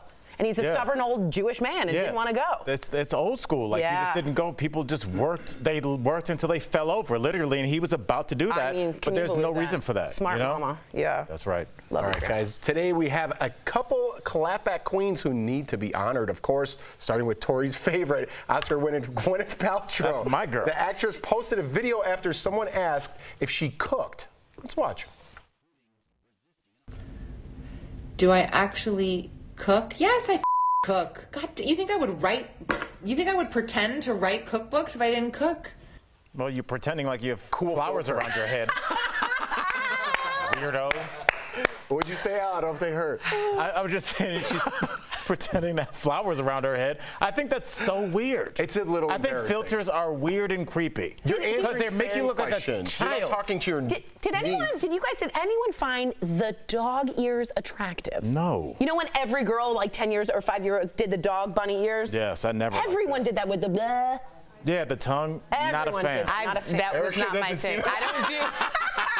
I don't do filters. Yes. Because I'm 38. That's right. There you go. That did not stop a lot of people. Not like that. Valencia and It's Rise is my gorgeous. jam. Oh my God. But yeah, the dog stuff, I don't know. No. Yeah, especially if you're talking to your niece or something, yes, or your kids. Right. But not when you're answering fans, like, look at me, I'm so hip. All right. I took something else out of this. What? I think that Gwyneth Paltrow is really about it. And that she's going to start, anytime you get somebody who's even kill, and then they just clap back out of nowhere, you know they can take your head off. They've just been really polite, and they haven't been doing it. I think she's been really polite. I don't think she's been polite. I think she has been polite. And I think that you should continue to go after her, Tori, to see how polite she's been. She's going to come after me. I mean, yeah. Hey, Tori, nice bow. I like my bow. Thank you. Does it clap if you like my bow? It's a tepid applause. That was First of all, tepid. you can't bully them into clapping. Well, he's bullying them into hating my bow. He didn't have to try to. Wow. All right. That went downhill. Our next award goes to country singer Miranda Lambert. She posted this video frying chicken with her husband, and someone commented, check this out, it won't last, probably referring to their marriage, but Miranda didn't take the bait, replying, sure won't, I'm going to eat every piece of it. Can't waste chicken. Wow. There you go. You just mentioned someone clapping back for no reason. That was kind of a no reason. That wasn't a no reason clap back. Yeah, but why would you? She probably got, I would say, 1,000 comments on that. Why would you? Because you snap, right back to that person. Yeah, I mean, Personally, that's not my jam. But somebody could catch me on the wrong day, and it's happened, and then it becomes my jam. Do you regret it later on after you go after somebody like that? No. Really? No. I do. I'm like, I can't believe I fell for that. You know what I mean? I feel stupid. Well, I don't get like emotionally involved. I just say what needs to be said, and then I release the situation. Like, I'm only gonna clap back every 100 comments. So you're gonna get 100 reasons why you shouldn't have come for me that day. And then I'm gonna step back because it's out of my system, and I'm gonna proceed on living my life. You should write a book about it. The key to that story she just told is just be the 99th comment. Let Mr. 100 deal with that. What do you do? Do you ever get negative comments or anything like that? Seriously. I was saying when you were like, yeah, I get 100 comments. I'm like, Erica gets 100 comments. So many comments. I get a lot of people hating because I'm super liberal, and Wait, what? And I tend to not write back, and I try to see their point of view, unless it's factually inaccurate. But you engage and try to have like a polite conversation? I used to until, to be honest, I met you. And you sort of taught me not to. In this group. That's just me because, to be honest with you, I don't know why we're going down this kind of weird but I've karate talked to kid. other like celebrities about like what they do and stuff, and they said if you write back with like a positive comment, most likely they're so happy you wrote back, they'll write back with like a comment kind of taking away what they just said. Yeah, it's a weird dynamic. I agree, and I keep it positive until you number 100. And then you're about to get it. And that's your fault. All right, speaking of negative comments. Don't start none, won't be none. The woman has spoken. There we go. Right now, rumors are swirling about Lindsay Lohan and Crown Prince of Saudi Arabia, Mohammed bin Salman.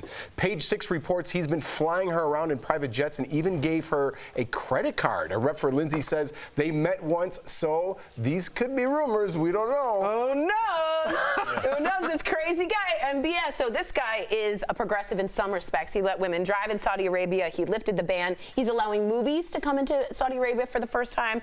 But he also allegedly ripped apart by the joints a Washington Post reporter, Khashoggi. So it's not a funny matter that they're dating. Really? This is a real situation. This is a tyrant, a dictator, someone that women don't have a lot of rights in his country. So we can all laugh about it, but I want us to bring us back to reality here. Wow, so she's in a scary situation. I find she's on a private jet with a black card. She's fine. If she makes him angry, she's not fine. Well, I mean, that's the choice that she's making to live that lifestyle. That's true. I wouldn't be dating MBS if it were me. No, he's got Maybe she should get her reality show back if that's the case. Yeah. Like if she's hanging out with that guy. I hope it's not for any kind of like publicity because it's dangerous, seriously. Absolutely. Good points. Good point. All right, we're going to move over to Stephanie Jones because she's here to take us under the sea with a new trending story coming in hot. That's right, Jeff. Who's ready for another Little Mermaid? A live stage performance is coming this fall. Oli Cravalier will play the starring role of Ariel, and she played Moana in the 2016 animated film. And next up, Grammy Award-winning reggae singer Shaggy will play Sebastian, King Triton's trusty sidekick Crab. And my favorite casting choice has got to be Queen Latifah as the villainous sea witch Ursula. The Wonderful World of Disney presents The Little Mermaid Live on November the 5th on ABC. And reminder that Disney is also producing a live-action remake. Thanks, Steph. I like those live-action remakes. I know you hate them. I kind of dig them. You mean the ones? Well, how are they going to go underwater? Like the Grease one, I thought was cool. I liked the Christmas Story one, even though you didn't like it. It was just dreadful. I thought it was cool. Horrible. I like live stuff. It was terrible. So you're really looking forward to this? I can't wait. Coming up on DBL Travel, horror stories from a bus driver accused of stowing a passenger with the luggage. Yeah, you heard me right. To a crash landing with a miraculous ending. We've got the stories that keep you in mind the next time you go on vacation.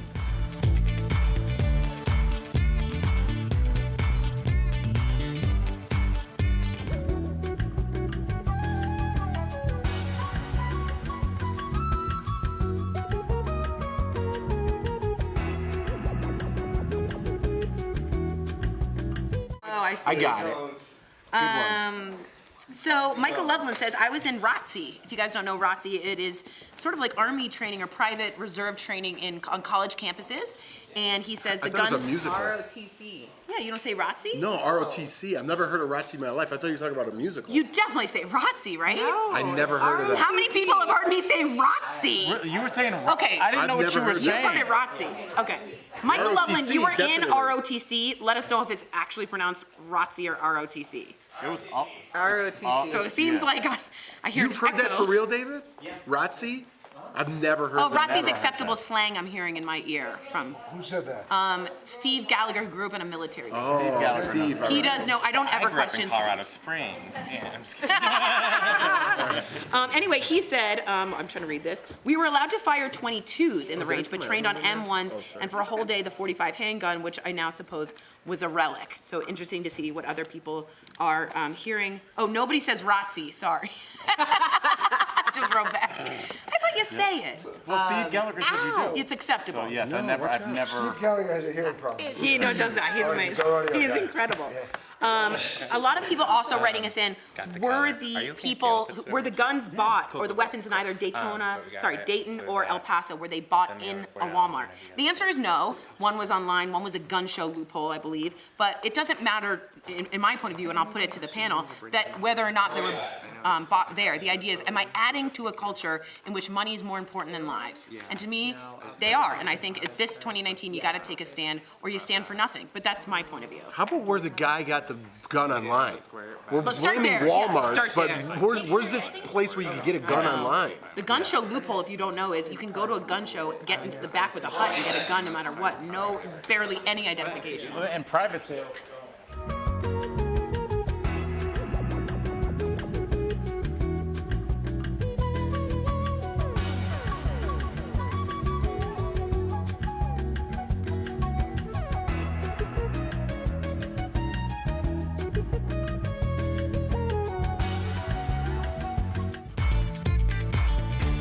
Welcome back to DBL. We've all had travel nightmares, but there are a few stories making headlines today that'll make us count our lucky stars. Let's start with this crazy video.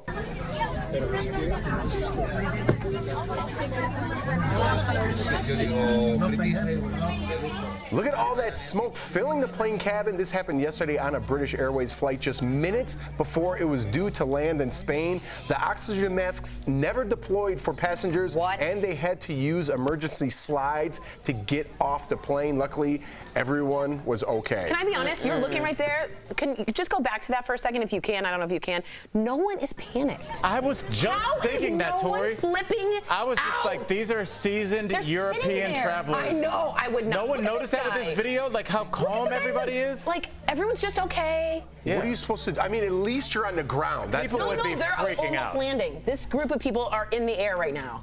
Oh, they're still in the air, but I mean, they're getting closer to the ground, which might make me. If this was at 30,000 feet, I might be a little more. But I'm not okay until I'm on the ground. I'm not mitigating where in the air I am. Like, I need to be physically on the ground. The other thing is, it's strange because the smoke and everybody's standing. Right. Wouldn't you want to be lower because the smoke is rising? I think that we're having a lot of armchair quarterbacking right now. For Here's sure. what I would have done after I passed out from fear. I would have woke up. I would have belly crawl. Right, yeah. At least everyone's all right. That's fair. Here we go. Now to a crash landing that ended with a miracle, and it involves the singer Pink's manager and crew. Their private jet burst into flames next to a runway in Denmark, and they got out just in time. No one was hurt. Pink was not on that plane again, just a reminder, but wow, scary. Those little jets. Reminds me, I mean, remember DJ AM and Travis Barker? I mean, these things, especially when you're traveling like that, I'm just a scared. I would assume almost like a really sporty two-seater car. You just have less margin for error. It's like a Miata. Miatas are like 13 feet of plastic. It's like a little more nerve-wracking. Right, as opposed to just getting in a big Yukon. Right. I mean, you would think it's just safer. So I don't know. I'm glad everybody's okay. Miata. Do they still make those? Where did you get that from? Mazda Miata, right? I don't, but he just said little sports car, you know what I mean? The Miata is the smallest How about Porsche? Yeah, that's what I was thinking, like driving down the coast She chose in like a nice Miata car. for I'm like, a Miata? reason. Sorry. But that's like you didn't visualize like the coast of California. My cousin had a Miata, and I thought it was the most dangerous thing you could ever possibly be in. It just scared me the whole time. That's a good name for like a pet. Miata? Yeah, Miata. Get out of here. Get down from there. All right. Wow. Scottish police put a stop to what could have been a very bad situation midair. Check this out. Officers arrested 2 United pilots after they were allegedly too drunk to fly. Apparently, they both failed alcohol breathalyzer tests. It happened just as they were about to board. Yeah, so if you didn't know this, the alcohol is a big problem with pilots. They work really hard. It was, at least. It was, and, Yeah. and it is still kind of in the culture. Yeah. They don't get paid well. They don't get a lot of sleep. They are jet lagged, and they are trying to cope with the same day over and over again. You see this in like air traffic control or something like that. So I'm glad there's breathalyzers. They need to have it for the passengers too. Some of them. People get hammered on flights. That's fine. That's fine. And what Tori's saying is fine. But your entire responsibility is to get people safely from point A to point B. So if you have a problem, you need to solve your problem before you make your problem everybody else's problem. It's true. I mean, like bus drivers have a stressful job. You don't see them getting drunk all the time. There's no like correlation. Right. I think, to be honest, when you're flying cross time zones and you don't get a lot of sleep, you sort of lose your circadian rhythm and you can go kind of mental. And I think they self-medicate by alcohol. Miata. I thought it was funny. That was a good one. Hi.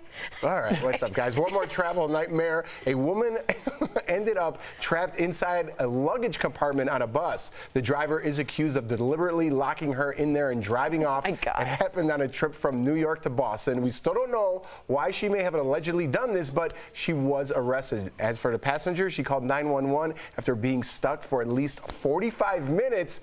She's just fine. Yeah, well, they had to track her cell phone to find her in the bottom of the bus, literally, the police. I mean, that's scary. Well, what was she waiting on for 45 minutes? I was wondering if maybe she couldn't get to her phone. Once it shuts, I would be reaching for my phone. Calling somebody. Yeah. Something. Someone just shoved me in the luggage compartment in a bus. Could she also bang? Can't you hear? Get me out of here. What's that going to do? The other passengers? Now, have you taken a Peter Pan bus from Boston to New York? If you heard that and then you told the driver, you'd be up in there too. Yeah, clearly that driver doesn't play. I wouldn't put it past. I was on a bus from Chicago to Indianapolis, and the bus driver held us hostage for 15 minutes because somebody on the bus got mouthy with him, and he decided to assert his authority by driving 15 minutes outside of the way, so I guess it was 30 minutes. What? And it took, we were delayed because there's nobody at the bus terminal to be like, oh, you're not on time. We're going to advocate for you, Were passengers. people kind of screaming? Were they going crazy? People were going nuts. I thought there was going to be a fight on the bus. It was like 4 o'clock in the morning in Indianapolis. Oh my God. And I was like, what has happened to my life? Yeah. Someone should have stuffed that driver in there and then cop takes the wheel. Nice man tomorrow. It's a big bus. It is a Tori. big bus. I'm sorry. How would you drive your Miata? Tori doesn't drive, Jeff. Exactly. We're gonna end up that great. You know, I just heard in my ear, Arash hit the button by accident. He goes, music. Coming up on DVL, a difficult topic to discuss, but an important one, bankruptcy. We're answering your viewer questions next in Dollars and Cents.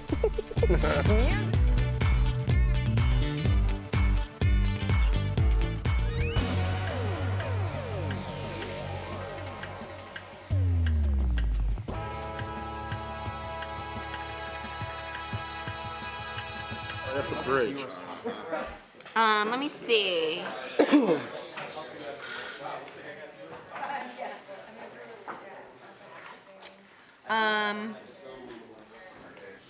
Oh, okay, that's interesting.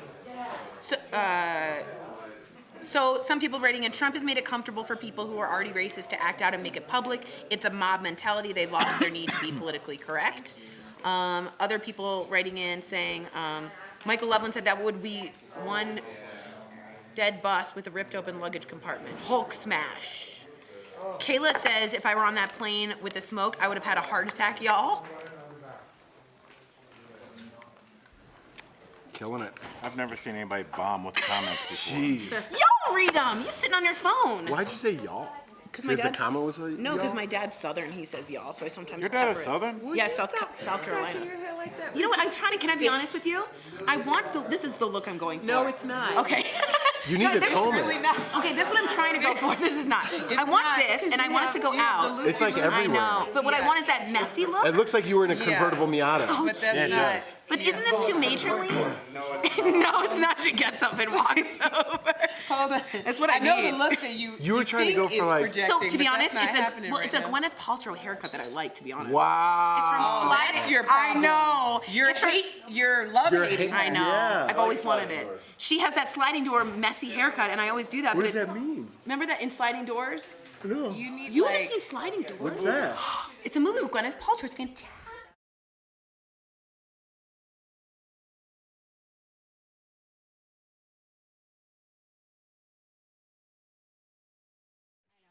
Welcome back to Daily Blast Live. Budgetologist Felicia Jones is back in the studio, and we're talking bankruptcy myths in today's Dollars and Cents, presented by John Hancock. Felicia, thank you so much for coming back. You always drop great knowledge on us. Thank you for having me, and I'm ready to drop more knowledge on you. Okay, Felicia, let's jump right in. Our question is from Dan through email. He writes, I'm living paycheck to paycheck in my 60s. I have a lot of credit card debt and don't own my home. The only way I see out is bankruptcy, which makes me feel like a failure. What does bankruptcy really mean for my future? This is a great question. Yeah. So, and this will give us a chance to talk about myths around bankruptcy.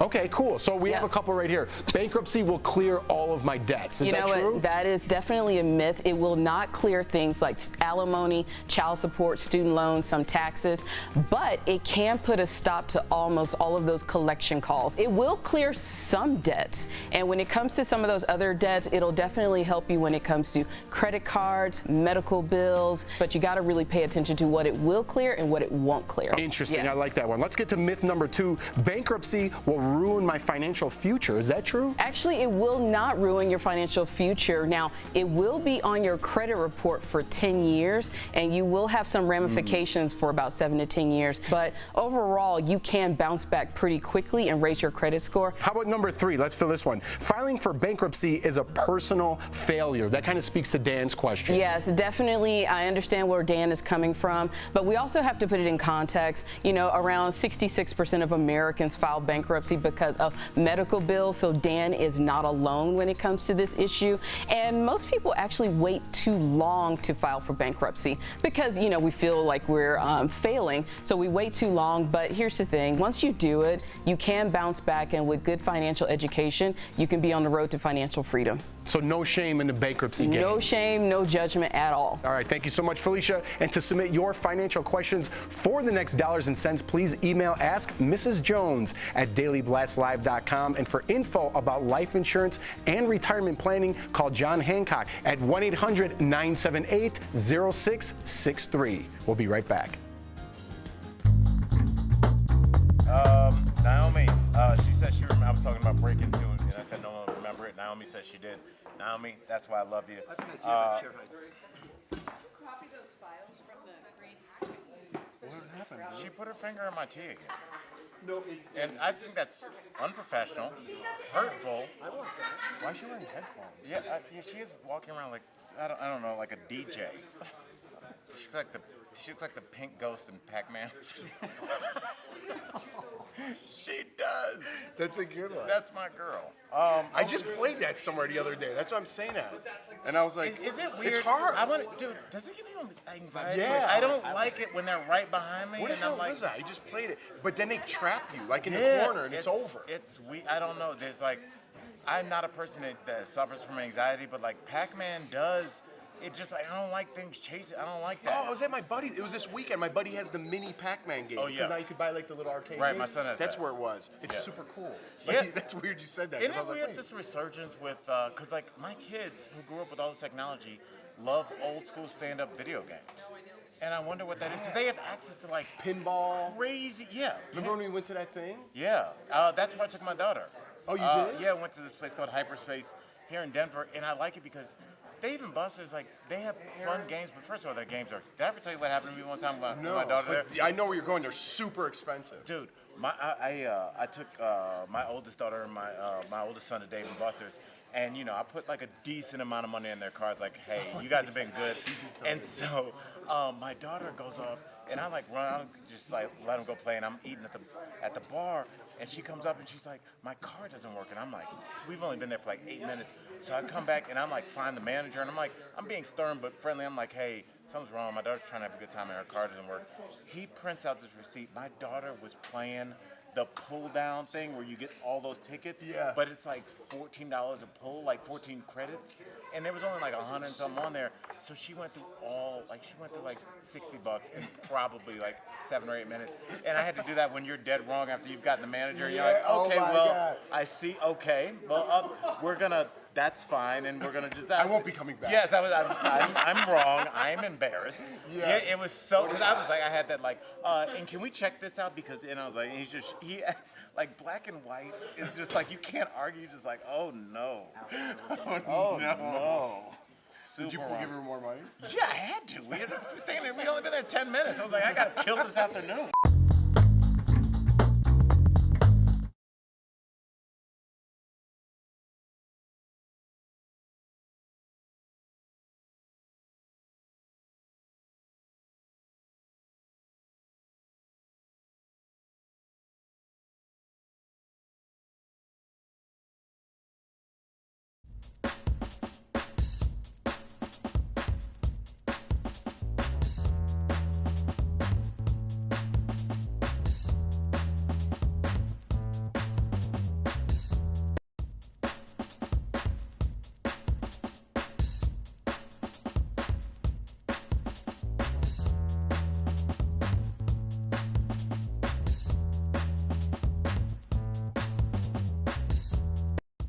Welcome back to DBL. Move over, Spice Girls. Oh, wow, good timing, Rob. Another iconic girl is ready to hit the road. Let's go for Raquel Villanueva. He's at the moment. Everyone is so excited, Jeff. They're just throwing things all over the place because right now there are reports that Destiny's Child's reunion is happening.